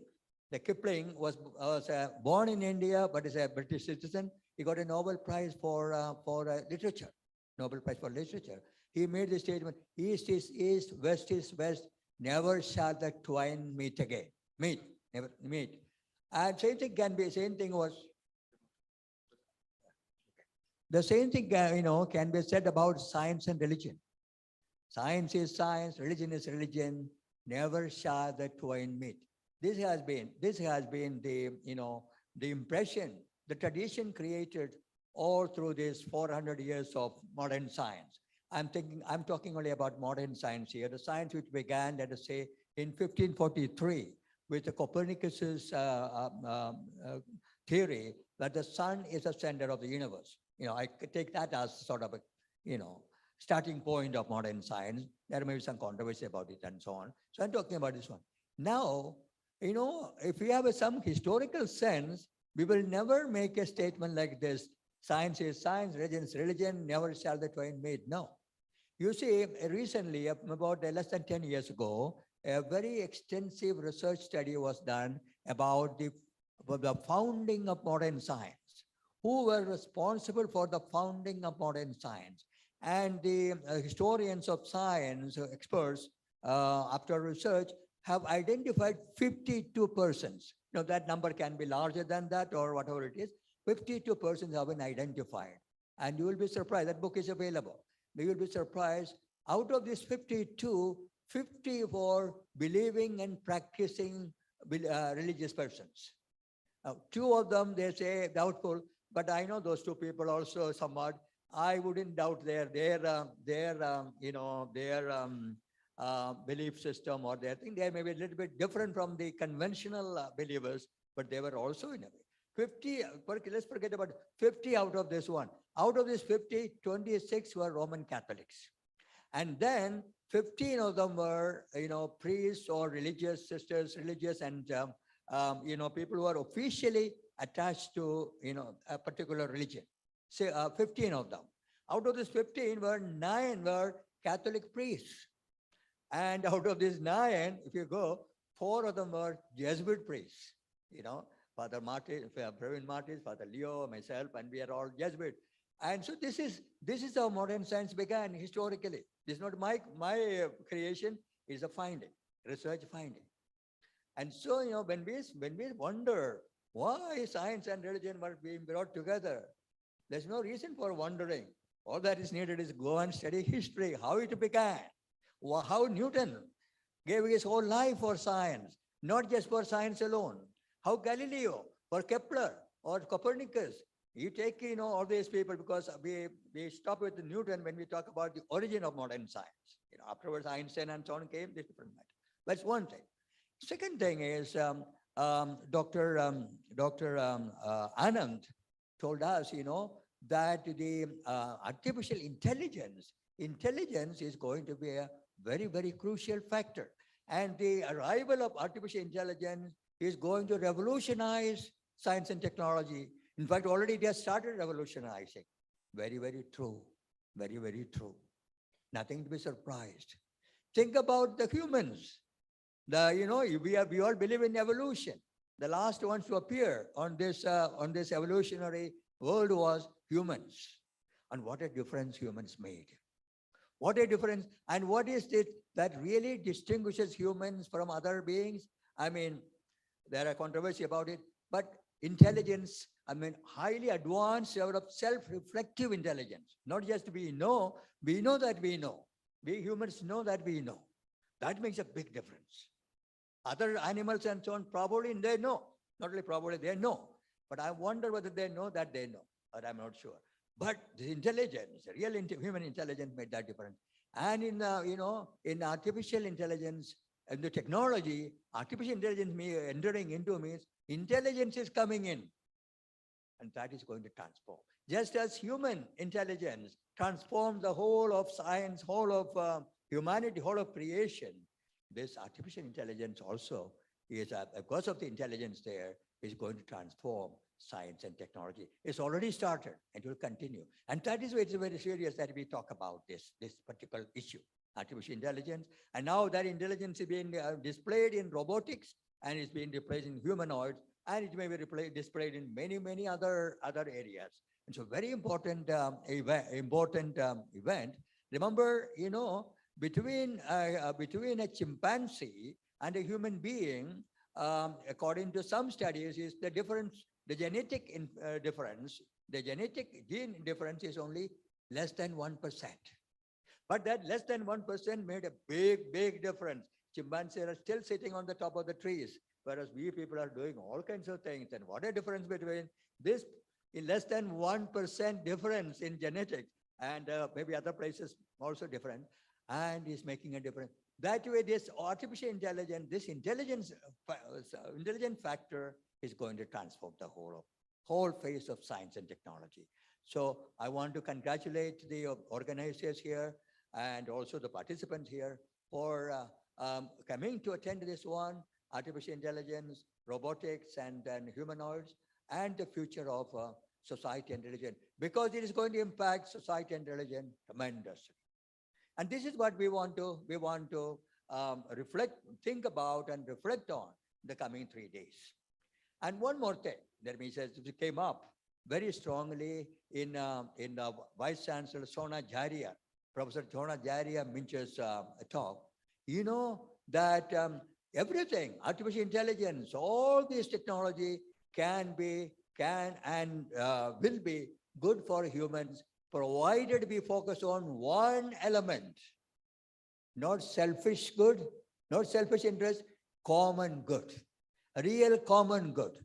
If science is used for the betterment of the humanity and the universe, we cannot leave out the universe, humanity and the universe, if it is used for that common good, then no matter how powerful artificial intelligence is, no matter what it can do, all these things will turn out to be for the betterment of humanity. And science, our IISR motto is to blend together the latest findings of modern science and the deepest insights of religions, all religions we are including, religions. That is to build up a better world, a better humanity, and for us Indians, a better India. That is the goal of IISR. And if this common good is taken seriously and aimed at, and then science and religion joining together for the betterment of humanity, for the betterment of the universe, and for a better India, will not be a dream, but will be a reality. Let us make that a dream, or that a reality, and that is what this conference is all for. And I want to most cordially welcome all of you into this international conference, and I wish you all the very best in the coming 3 days. Thank you very much, and God bless.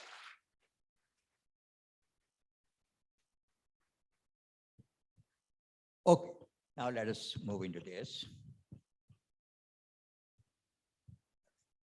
All right. May I start? It's okay? Everything is fine? I'll wait for the children, the students to settle down. Okay. Now you see, when we look at, let me situate our conference and our concern in artificial intelligence and all these things. Let me situate this in the history of science, in the context of the history of the science. When we look at the history of science, I'm talking about modern science, and as I told you already, because other science will get into other difficulties and so on. You know, we can identify 4 different stages. That is, you see, human, what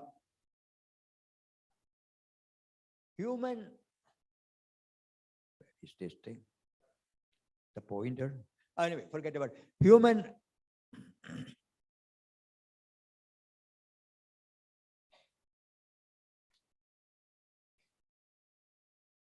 Yeah, human ambition, assisted by modern science, has been progressing steadily. History tells us that this adventurous advance of humanity passed through 4 distinct stages. I want to focus on the age of humans as seekers. And I consider, it's ordinarily called as the age of discovery. Science began as an age of discovery. Copernicus discovered that the earth is not the center of the universe. At that time, they considered the solar system as the universe, but the sun is the center of the universe. That was a discovery. Age of discovery. Then came Kepler, then came Galileo, and all these people. Very, very good. I know the beginning was discovering the laws of nature that control our universe. Fantastic work they did. But the human spirit is never satisfied with the status quo.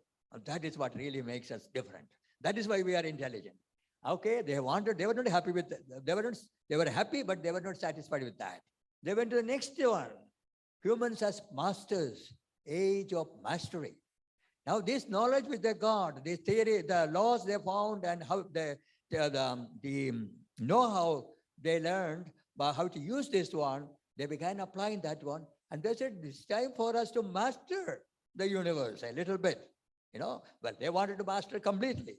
If you see, read Bacon, Bacon's book, Novum Organum, you'll find you wanted to become, the humans want to become real masters. But that is a controversial question. But the age of mastery came in. Very important, very valuable, and this is going on. And then again, humans were not satisfied with that. Status quo never. And then they came to the next one, the age of ameliorates. That means ameliorate means to make it better. Make it better. The age of amelioration, or if you want to put in simple language, the age of enhancement.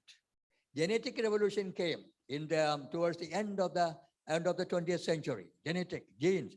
Genes were discovered in the 1860s by Mendel, a Catholic monk in Austria. He is the one who discovered that one. But that came and became alive towards the end of the 20th century. And genetics came, genome and all those things came. Then they realized, the creation, we don't have to leave creation as they are. We can modify it. And GM and all kinds of things we all know. And cloning and all kinds of genetic engineering, all these are part of this revolution or this age, the age of amelioration or the age of enhancement. But humans again were not enough, not satisfied. They will not give it. They will not settle for anything. They are going further and further. Then comes the age of AI humanoids, I may even want to say age of creation. And creation I have put in inverted commas because the real creation is not what we are talking about. We are talking about scientific creation. Scientific creation is bringing something completely new out of already existing things. Real creation, scientific, philosophically and historically, if you think, that is out of nothing you bring. That only God can do. Humans will not be able. So the age of creation set in. And this is this age that we are talking about in this particular symposium, the age of creation, age in which humans are trying to become creators. I would put it in a more humble way, more realistic way, co-creators with the creator. We are co-creators. That is correct. Creators, no. Even scientifically, no, because first law of thermodynamics says, but nothing can come. We humans have no ability to produce something out of nothing. If you do that, we are anti-scientific. We are not scientific, we're anti-scientific. But God can do that. So we are co-creators. So that will be a better way of using it. I did not use that word because some people may have objection about this thing. Okay, so this is where we stand. So we can see the universe is, our universe is progressing. Our universe is growing. Thanks to all the gifts God has given, the Creator has given to humans, and humans responsibly and ingeniously making use of these talents and gifts for bettering themselves and bettering the world around them, bettering everyone. And this is the situation we are in, and this is the theme on which we are conducting this 3-day international conference. Okay.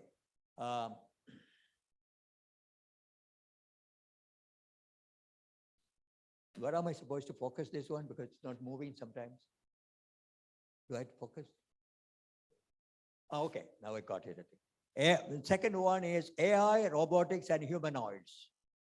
AI, what is AI? Already it's already known, so I'll go fast over this. AI, I'm saying some of this thing in detail because I see many students here, and we want to take everybody along with us. Otherwise, we will be missing them. Okay, AI is intelligence that is produced artificially in a machine. It's an attempt to produce human-like intelligence in a human-made machine. You know, human-like intelligence in a human-made machine. Great thing. And here you have got weak AI and strong AI. Because of lack of time, these technicalities I'm not going to worry about. We are mostly concerned about strong AI. That means reproducing human intelligence in a human-made machine. We're concerned about that. Let's proceed. All right, we'll leave that out.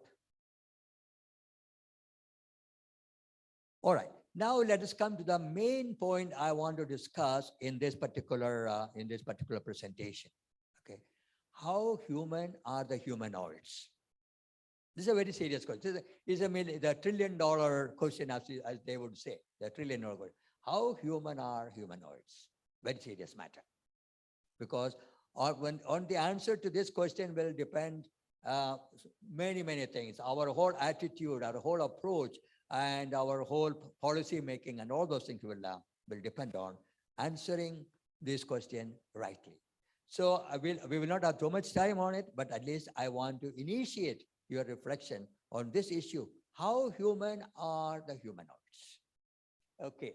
Now you see, what is a humanoid? Of course, a non-human machine with a human-like characteristic that you all know. Humanoid becoming human. Can a humanoid become human? Can a humanoid become indistinguishable with the other humans?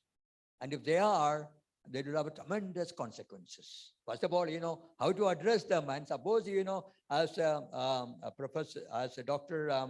Anand said, the time is not far off when you'll find 50 students in the class, 20 are boys, 20 are girls, and 10 are humanoids sitting there. And suppose they start mingling around and talking and smiling and all those things.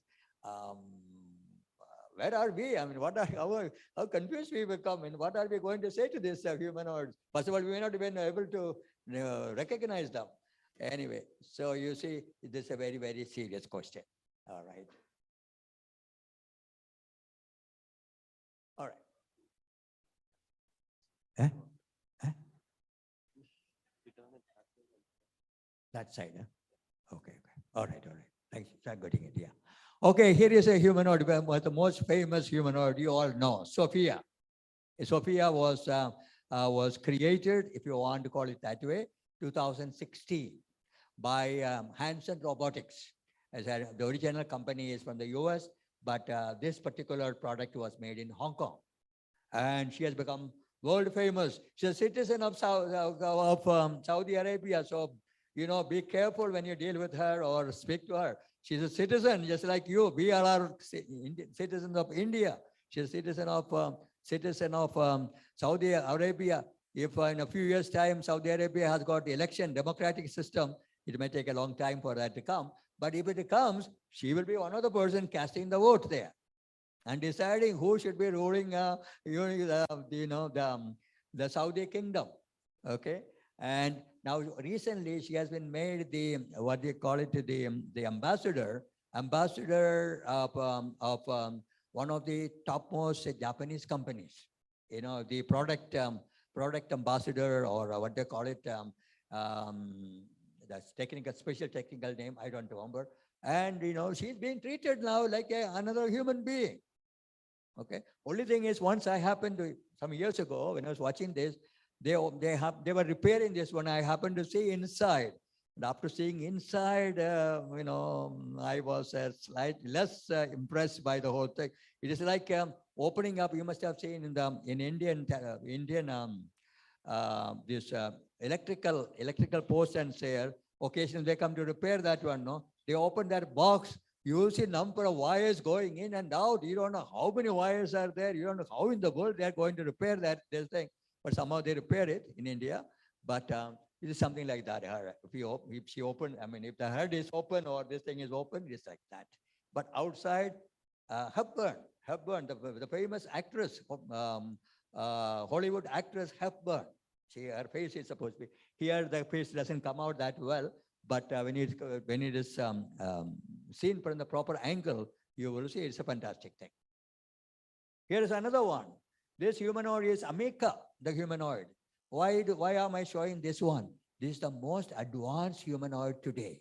Most human-like humanoid today. Most human-like. And you know, it is Sophia, when we converse with her, people converse with her and so on, we can make out this person is a little shaky, little hesitant and so on. But this one, automatic, you know, very, very natural, very natural. It's being developed further and further. That is why you see all these gimmicks. Yeah, outside, you know, now they may put somebody, maybe Aishwarya Rai or somebody's face, or maybe our Deepika Pudukone or somebody, you know, face may come here. You never know whose face is going to come here. But then the person is going to be very, very different, you know. And these things are not done. That is why it's important for us to see what that actually is. And then later on, when they appear in their new incarnations, you know, they'll be very, very different. But anyway, this one is the most advanced, this one. And I have another one, which I'll show you, sex, this one. I'm a little bit hesitant to show it to you, but maybe at the end I will show you, because otherwise they will think that I am watching all this thing all the time. All right. Okay.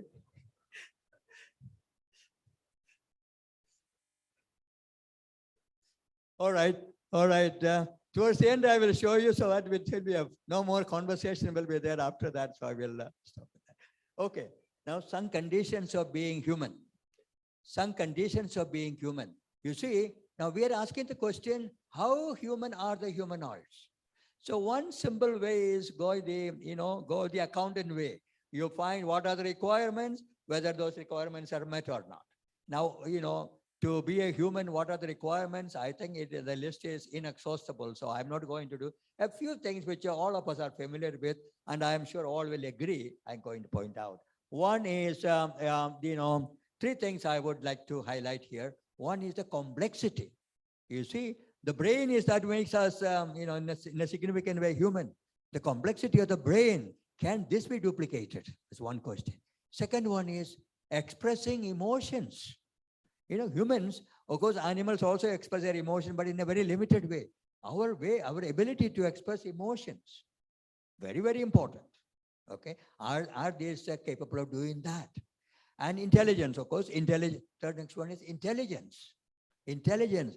Are these capable of, behaving intelligently? These are some of the questions we have to ask. So 4 things I will identify as we go along. And so I would say if these 4 can be accomplished, there's a good chance that they can be considered humans. There's a good chance. I'm not giving assurance because there are many, many difficulties, many, many problems. Okay, now let's go into this one.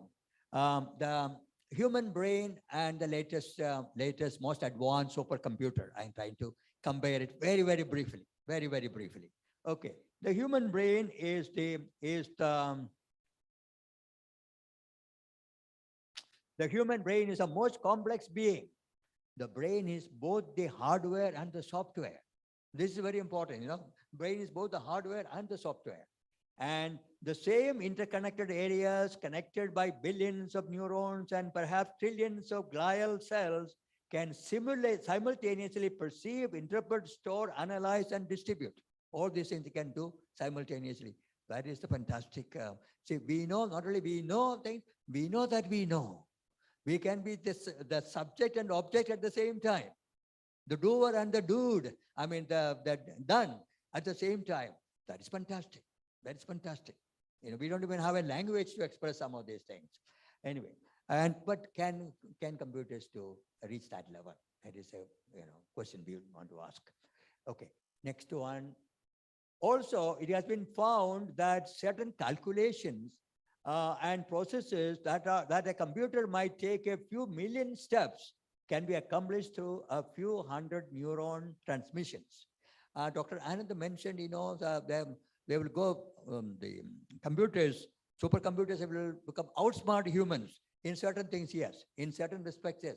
Iterative things which are to be done time and again, or repetitive things, yes, we will do that. But there are things which are not repetitive. There may be circular. Some of these things are mind. Mind is not going. What will I say? What will be sequentially? The mind sometimes comes around and so on. All kinds of complications. For instance, if I want to look this side, I can do like this. But a computer program will have to go there and they make a turn and then come this. I have watched this automated machines in Berkeley, California, a few years ago. I saw that. I was observing it very carefully.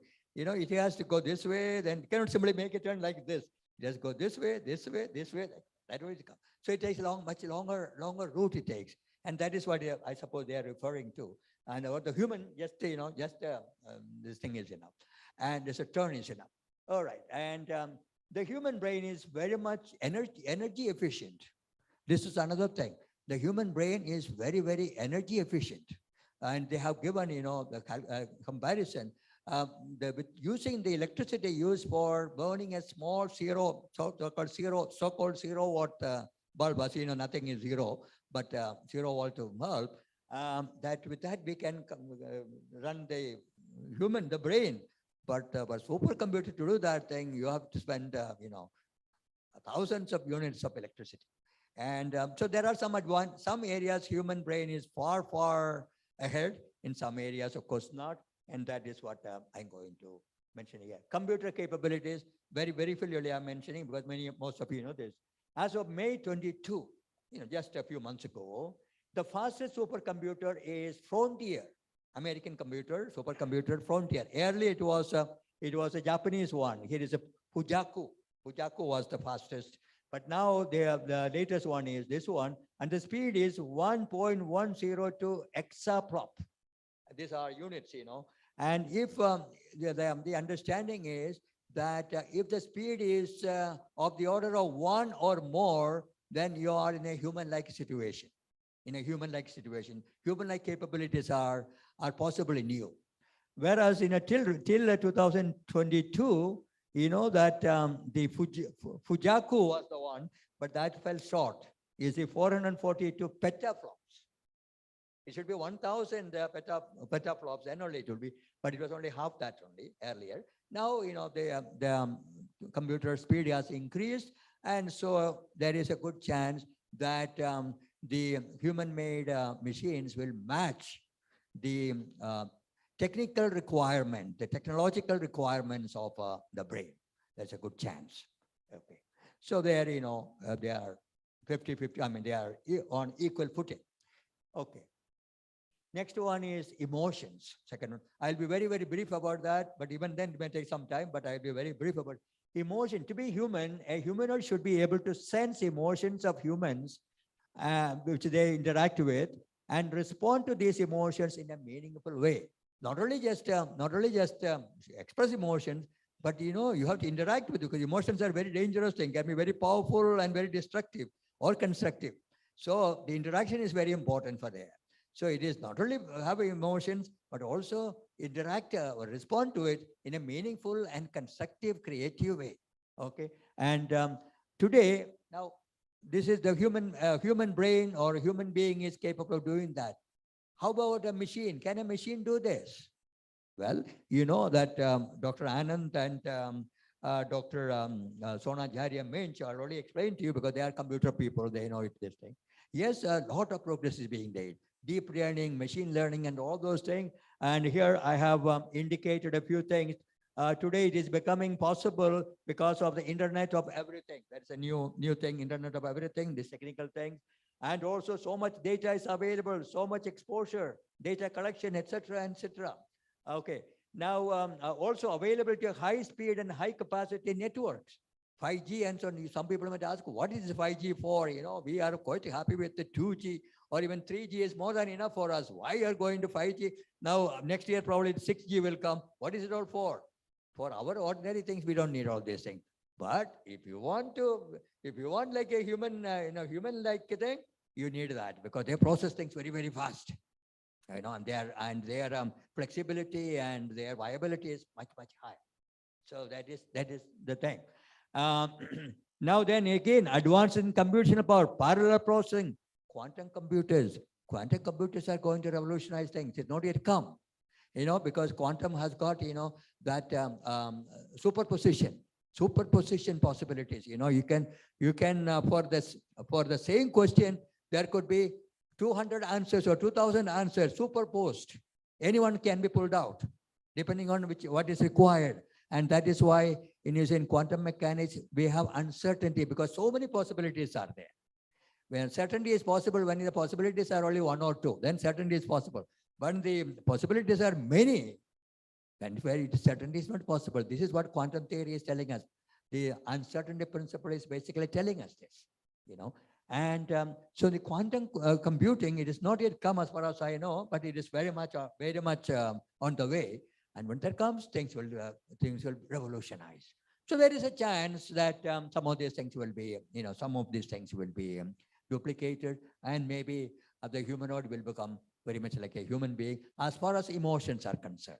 Still, there are more things to be taken into account.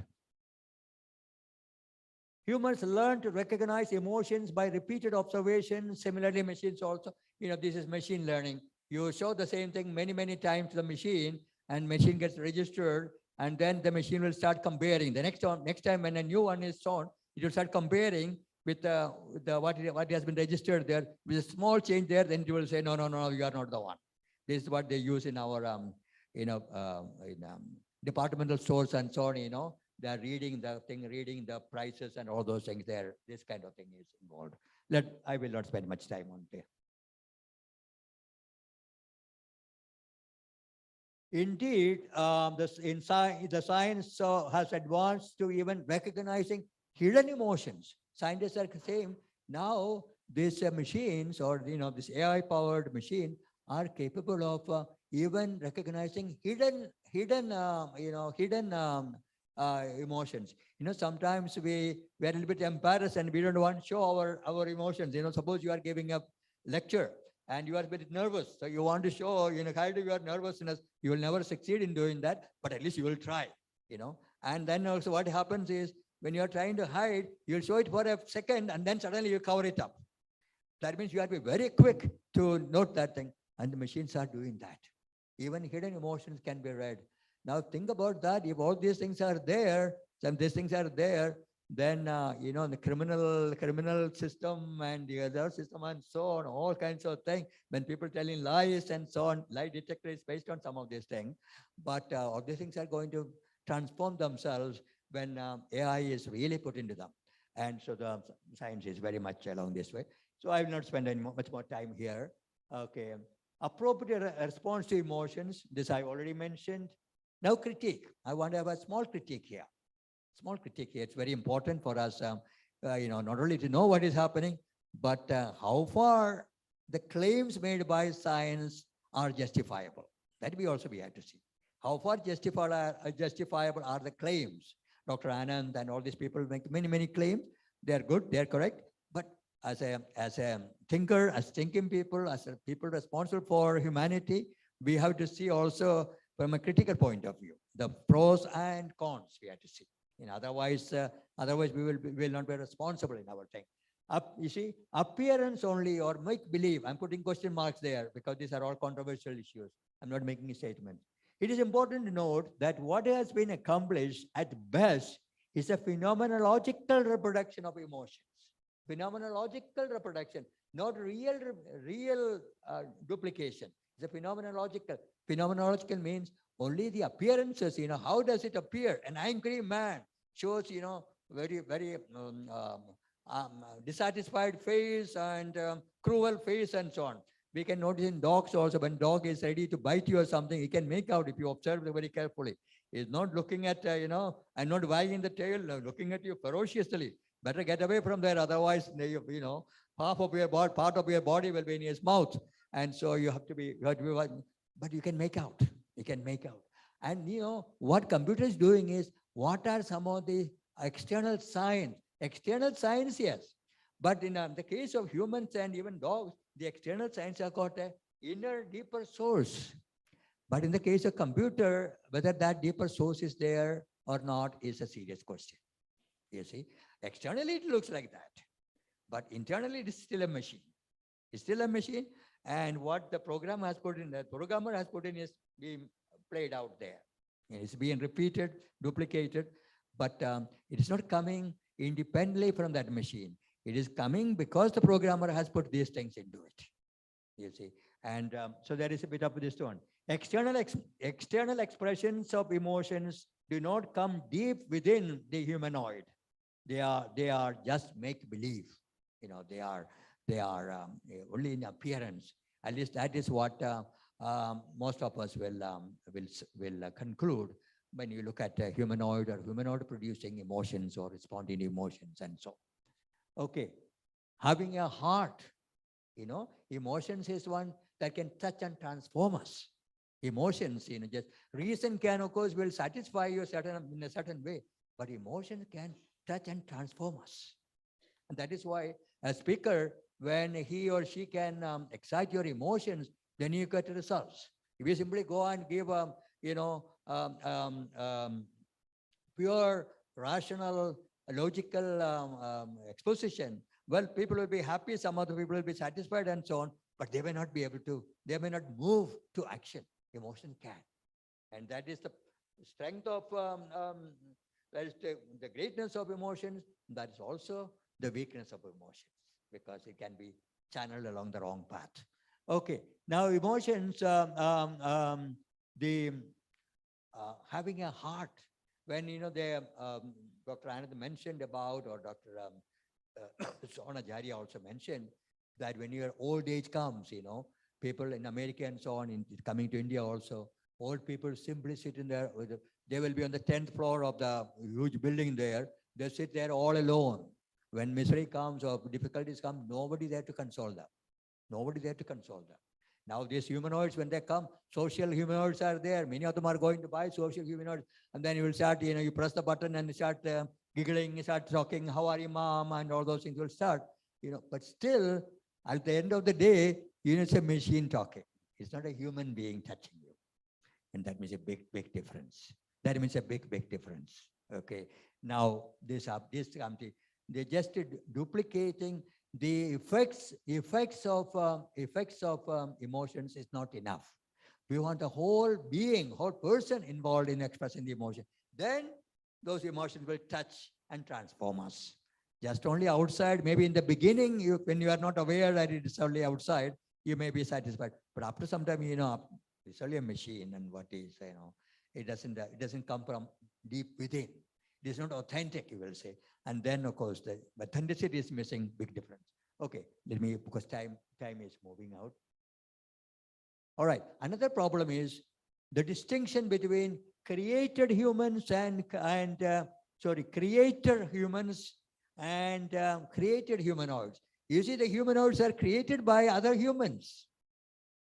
You see, and so the distinction between created humans like you and me, and then the created one, the artificially created ones. And as I told you, 50 people are sitting there, 20 girls, 20 boys, and 20 are humanoids. And we, it confuses the thing, and it has got a lot of implications, some strong implications. And this also will have to be taken into account when you are talking about humanoids becoming human. Or next one, the third one, to be human, consciousness is necessary. Now, this is the place where we have got the rub, where we have got the problem. Consciousness. How much time do I have? Because I don't want to take too much time out. How much time? Anyway, there's still some more time. Okay. Consciousness, that is being conscious, is undoubtedly the most crucial factor that can bridge the gap between humans and humanoids. What is consciousness? Attempts to unravel the exact nature and characteristics of consciousness are also very, very ancient, as ancient as we can say humans. Yet, it still remains as elusive as ever. And there is no sign that the wait for understanding what consciousness is will come to a successful finale anytime soon. I don't think we will be able to really put our finger on what consciousness exactly is. I think people have been trying. Many theories have been tried out. Some of them I'll mention in passing here, and no satisfactory answer has come. And I suspect that it will take, if it comes at all, to take a long time before we grow. And if you want to judge a human, then we have to have some clarity about what consciousness is, and whether that this machine or this humanoid has this quality. We have to decide that. Because it's a very crucial thing. But if it's a human being, we have to deal with that machine or whatever it is in a very, very different way. We cannot simply, you can toss it aside or something. We have to respect it, and we have to honor the human person. And there is a big difference. So it's a very crucial question we are asking. Are humanoids humans? All right. Yeah. All right. Intuitively, it can be said that consciousness in its basic form is sentience or awareness of internal and external existence.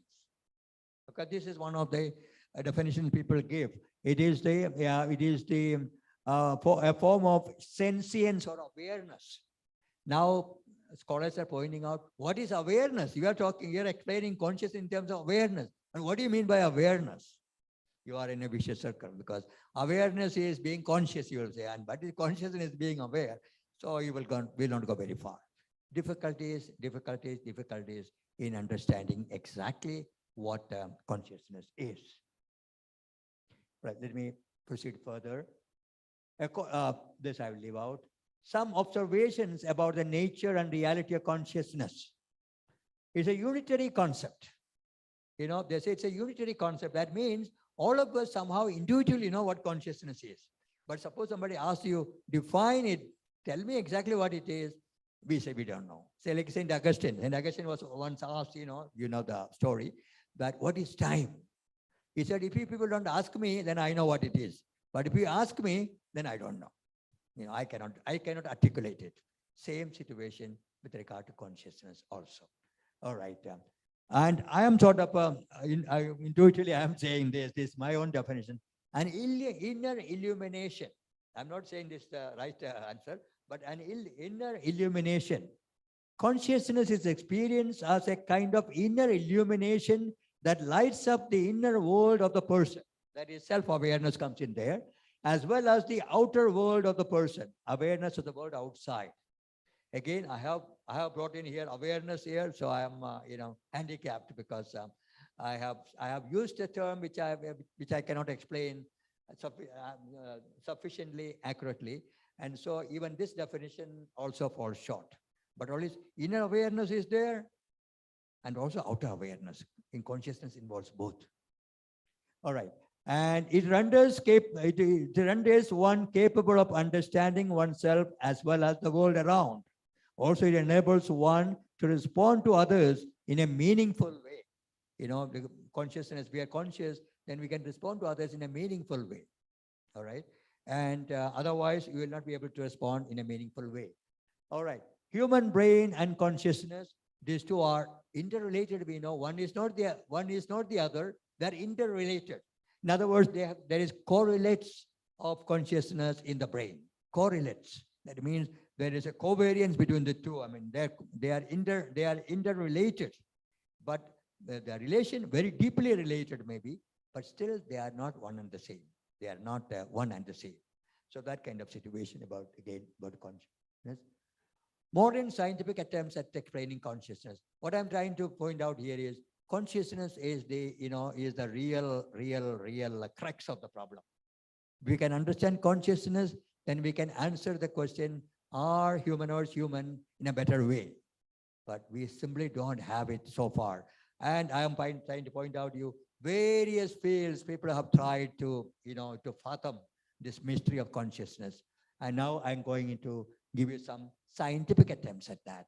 Just give you the complexity of the issue. Physical sciences, classical science, Lametri has a book. I have a copy of it in my collection. And he said, man and machine. He using Newtonian science, he sort of is trying to explain what a human person is and so on. Very, excuse me. Good attempt for the 18th century, but falls short very seriously. No, that machine is nowhere close to a human being. Laboratory.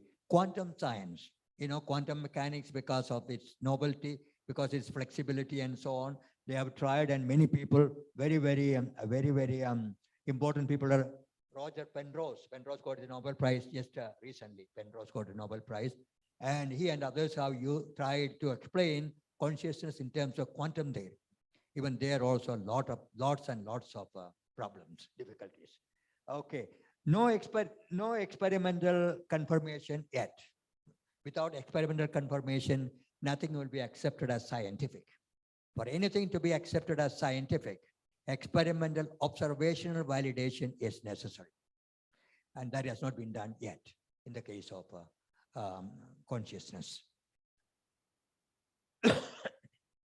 Psychology and neuroscience also tried. And if you go, you see that Antonio Damasio, many YouTube programs are there where he gives speeches and so on. I've listened to some of them. And very good attempt, still falls short of it. They are also again not able to really articulate what consciousness is. And finally, we come to AI approach, that is very important for us. How does AI approach this consciousness? Simulation of human experience. AI approach is, not so much to find out what consciousness is, but try to produce external expressions that correspond to consciousness. When something is conscious, that being behaves in a particular way. So you try to reproduce that behavior pattern on a machine. And you say, okay, this machine has got the consciousness. That is a strategy which these AI people are using. In other words, they go by external appearances. Internal things, they are not bothered about it. As you know, in science always moves from effect to cause. In philosophy, usually come from cause to effect. But in science, it is other way around. Effect is most important because that is what we can observe. Cause cannot be observed in most of the cases. And so this science also is moving that way. So variety has got an advantage and also it's got disadvantage. And so what I want to point out is that the AI approach is an effect-based approach. effect-based approach, not a cause or source-based approach. All right. A approach, and I'm making a comment here. Create AI strategy is create digital computer programs that can simulate or embody or produce the virtual experience of consciousness.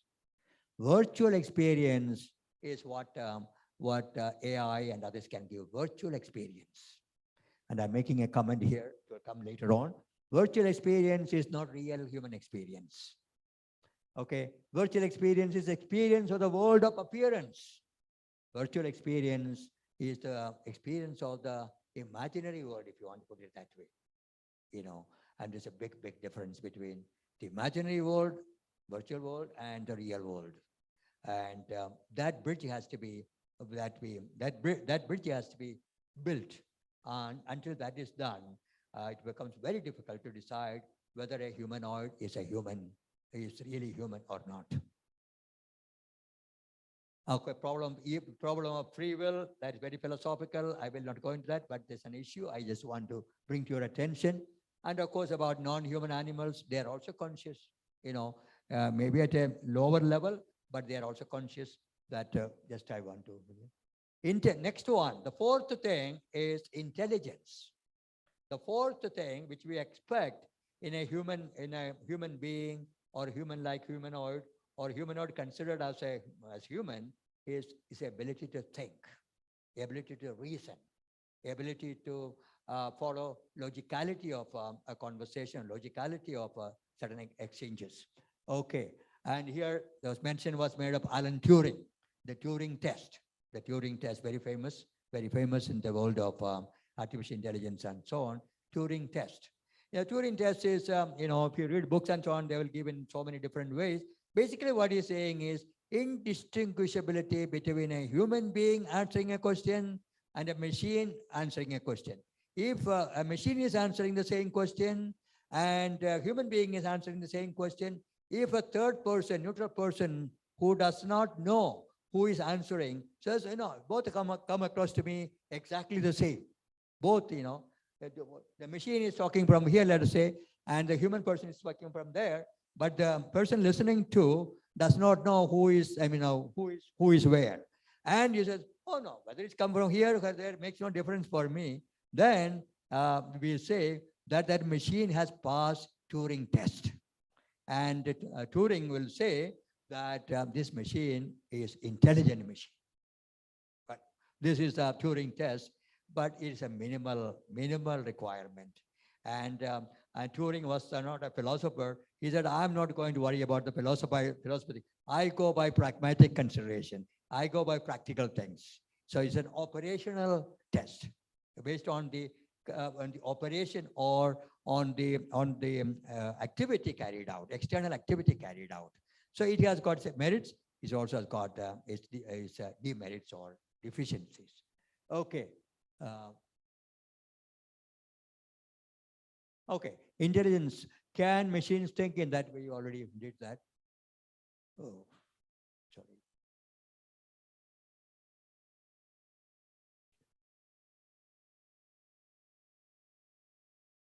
Now comes the Chinese room experiment. You may have heard about this one, Chinese room experiment. Basically, Chinese room experiment is exposing the inadequacy of the Alan Turing test. You see, a Turing test, many people take that very seriously. Scientists take very seriously. Can it pass Turing test? Oh, yeah, it can pass Turing test. Oh, it is human. You know, that kind of easy generalization. So an American philosopher of science, Searle is his name, John Searle, in 1980, exposed the inadequacy of this one.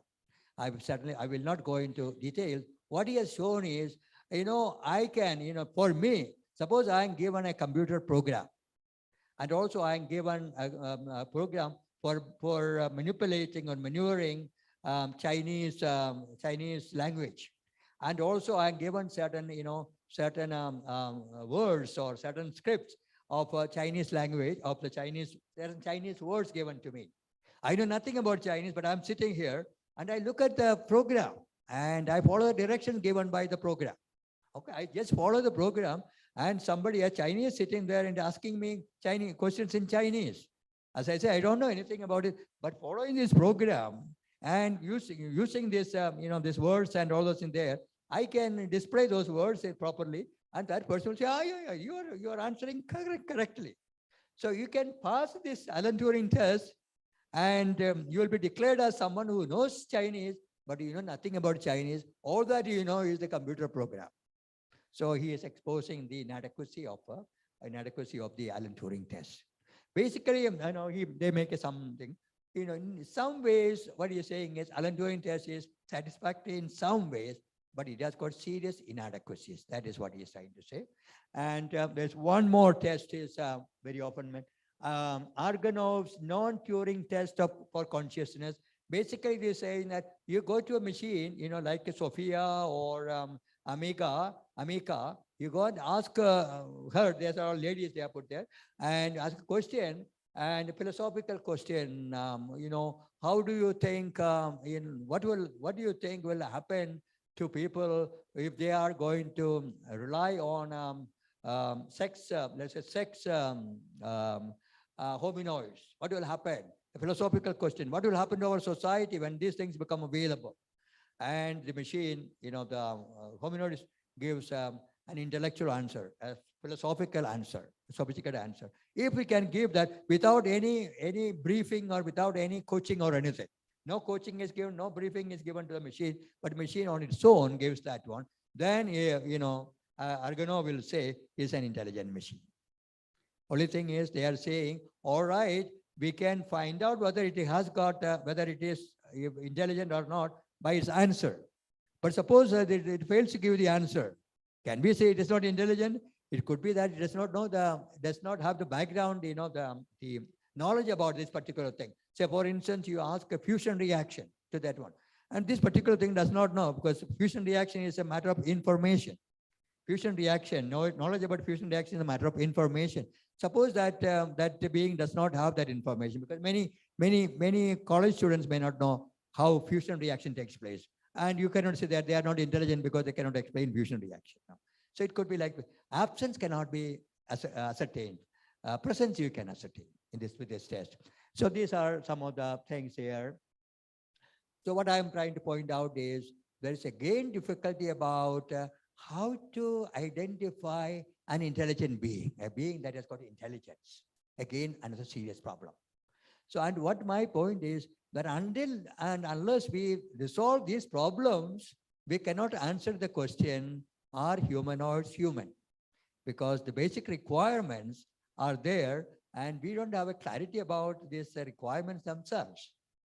When these requirements are satisfied, and what are the criteria for satisfying this thing? About that, we have no full clarity. Some clarity, some knowledge we have, but not sufficient knowledge. So it may be a little premature for anyone to answer this question, are humanoids humans? And that is one of the points I wanted to bring up. Okay. Now, what are some of the advantages of this one? Advantages of humanoids and all this whole industry or whole development. And experts say that AI will enhance efficiency and effectiveness, no doubt about it. It will can even also reduce cost of production. Once these things are done, you can produce them on a mass scale, and then the cost of production will come down and all those things, and more comfort, more convenience, and all kinds of things will come. That is well known. And what are some of the drawbacks? Some of the drawbacks, just briefly, just since it's a sort of overall picture, I'm just giving some of the main objections. Human autonomy, human uniqueness, human dignity sacrificed. I will not explain it because of lack of time, but you can make out yourself. Black box, since the humans do not know what is going on inside, and the machine is doing all these things. The humanoid is, it does not know what is going on inside there, and so the being is not in control of itself. The operations of the thing is not under the control of the being. When I am a human person, I am very much in control of what I am thinking and where I am going and what I want to accomplish. But this machine is not in control of itself. And if you want, it can control, but that control is put there by the programmer, not independently. The autonomy is not there. That's what basically saying. Massive danger of data misuse and abuse. Data, lots of data, huge data, cloud computing and all those things, the amount of data available.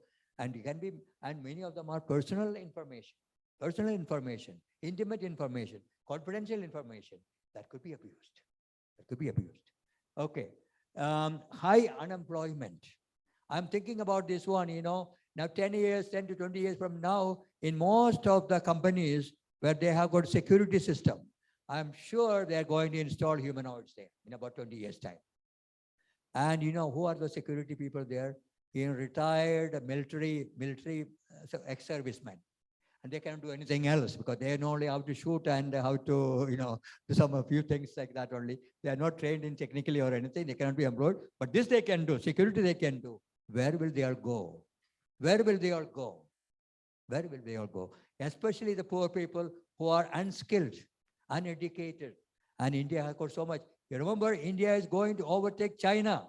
Already overtaken. Going to overtake only 2023. But we have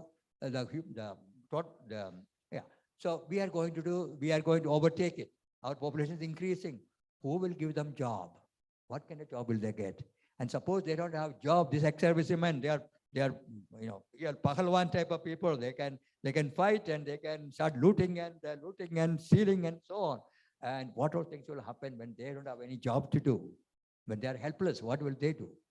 All kinds of problems, unemployment. Okay, increased dependence on machines, increased dependence, weaponization of AI is already taking place. Weaponization of AI. Remember, AI is a very powerful thing, and when you put that thing into a weapon, it can really play havoc on our human race. Tremendous things. Danger of moral degradation. Okay, and okay, let's see. Here is the sex humanoid, and this is the least advanced one. So the advanced ones you people can see for yourself. I'm not going to do much more. This is the least one. And you imagine somebody keeping this one, and now they are saying this thing is only, these are all synthetic stuff only. So they're not weighty enough, heavy enough. So now they are finding out ways of making it weighty, heavy. All kinds of things going on. So dear friends, these are reality. I did not produce it myself. These are only in the net. You can find it on the net. You will find these are going to be realities. Do we want this? Do we want this? We have already crossed 88 billion people. 2 days ago, report was given, 8 billion number, humanity has come increased. Do we need more humans? We are trying to reduce. In India, we are trying to reduce, but they are trying to produce extra ones. Also, we are running short of humans. So humanoids are being produced. For whom are we doing all these things? What is the purpose of all these things? There's questions to be asked. So, and remember, science is science when these 50 persons I identified, when they gave their whole life for developing science, they had only one motto. All of them, and it's very clear. Science by humans and for humans. Science is by humans and for humans, for the betterment of humans. For the betterment of humans, not for the destruction of humans. For the betterment of humans. And we have an obligation, science and scientists have got an obligation to make sure that their science is by humans, all right, for the betterment of humans. In no way it will destroy, it will bring harm to humanity and to the universe. Humans and the universe are intimately interlinked. That's our environmental principle now. And so we have to ask this question, and they have to do this thing. And I think I have a few more minutes. So let me give us some concluding remarks. I want to give me a few minutes.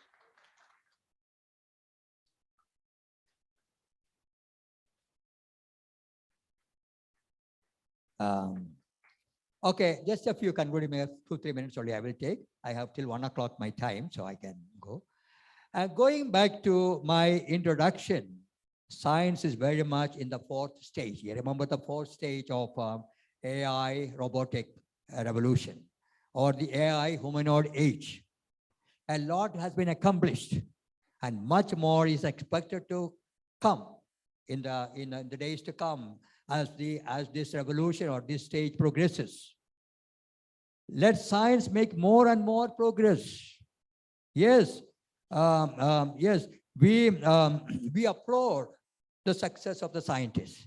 We applaud them, we congratulate them, we encourage them, we extend all support and encouragement them. At the same time, we need to keep one fact very clear before us that I already mentioned, that is science is by humans and for humans. Human betterment, building up a better humanity, a better cosmos, and for us Indians, a better India is the primary and non-negotiable goal of science. The non-negotiable goal of science. This goal cannot be ignored. This means that nothing that goes against the legitimate interests and welfare of humans can be allowed or entertained by science and technology. Anything that harms humanness and legitimate human welfare cannot be allowed. More specifically, we need to keep in mind that the world created by AI and humanoids is a virtual world. It's a virtual world, a world of appearances only. In a way, a dream world. Especially our youth need to know, they need to keep this in mind, that they get carried away by all these things and then they forget and they start thinking that this is reality. And when they have to deal with the real persons, they start behaving that way. Oh, no, no, no, no. And this is already happening. This is already happening, we know. A virtual world can be of great help in many ways and so can be accepted. And in fact, we should welcome it. But a virtual world is no real world. Science can make the virtual world, science can make virtual humans, but still the virtual human is only a shadow of the humans. It lacks genuine consciousness. It lacks genuine life. It lacks above all genuine humanness, genuine human touch. And therefore, the genuine humanness, the genuine human touch is still very, very far away from the hands of science and technology. There is something special about this humanness, that something very, very special. Even the hardened criminal has got this human touch, this humanness in him or her. And even the hardened criminal's heart can be melted by the human touch. When a hardened and certified criminal, he is ready to kill anybody and do anything. But the little girl comes, little baby comes, daddy, daddy, his heart melts. And he's no more the cruel man, the courageous man. His heart melts. That is humanness. This is still far, far away from us. And I think until we have achieved this, it will be very, very difficult for us to say that humanoids are real humans. But the day may come, and if the day comes, we welcome it. And there are other consideration, other thing. Even if, because my being is, even if humanoids are real human beings, still our values will have a place in our society. Still, religion and God will have a place in society. I don't have time to explain that, but I have thought about this matter also. But even if they were to become real humans, and we respect them, no problem. They're citizens, all right. Still, we cannot ignore our values. Still, we cannot ignore get rid of God and true God and true religion. And so, whatever be the developments in science, science and religion will go together. They have to go together. They began by going together in the 16th century, and they will continue. But the way they interact, the way they move forward may change. In fact, they should change. But they will always be there in one form or other. And that is why we are promoting Science Religion Dialogue. And that is why we have this conference. I wish you all very fruitful, enjoyable conference in days to come.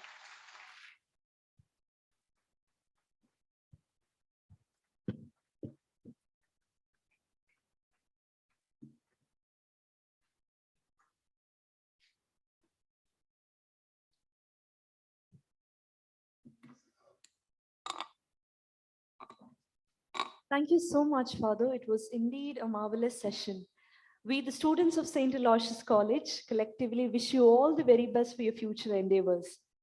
Here ends the forenoon session. Sorry. Here ends the forenoon session, and we shall now proceed for lunch. The break will be for an hour, and the future sessions will continue as per the schedule. I request Father Principal to give a memento to Father Job.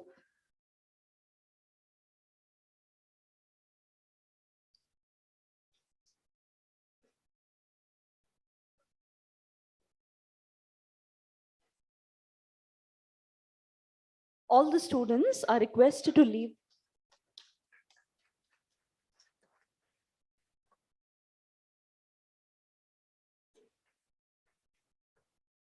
The students can leave. The participants are requested to stay back in the auditorium. Thank you.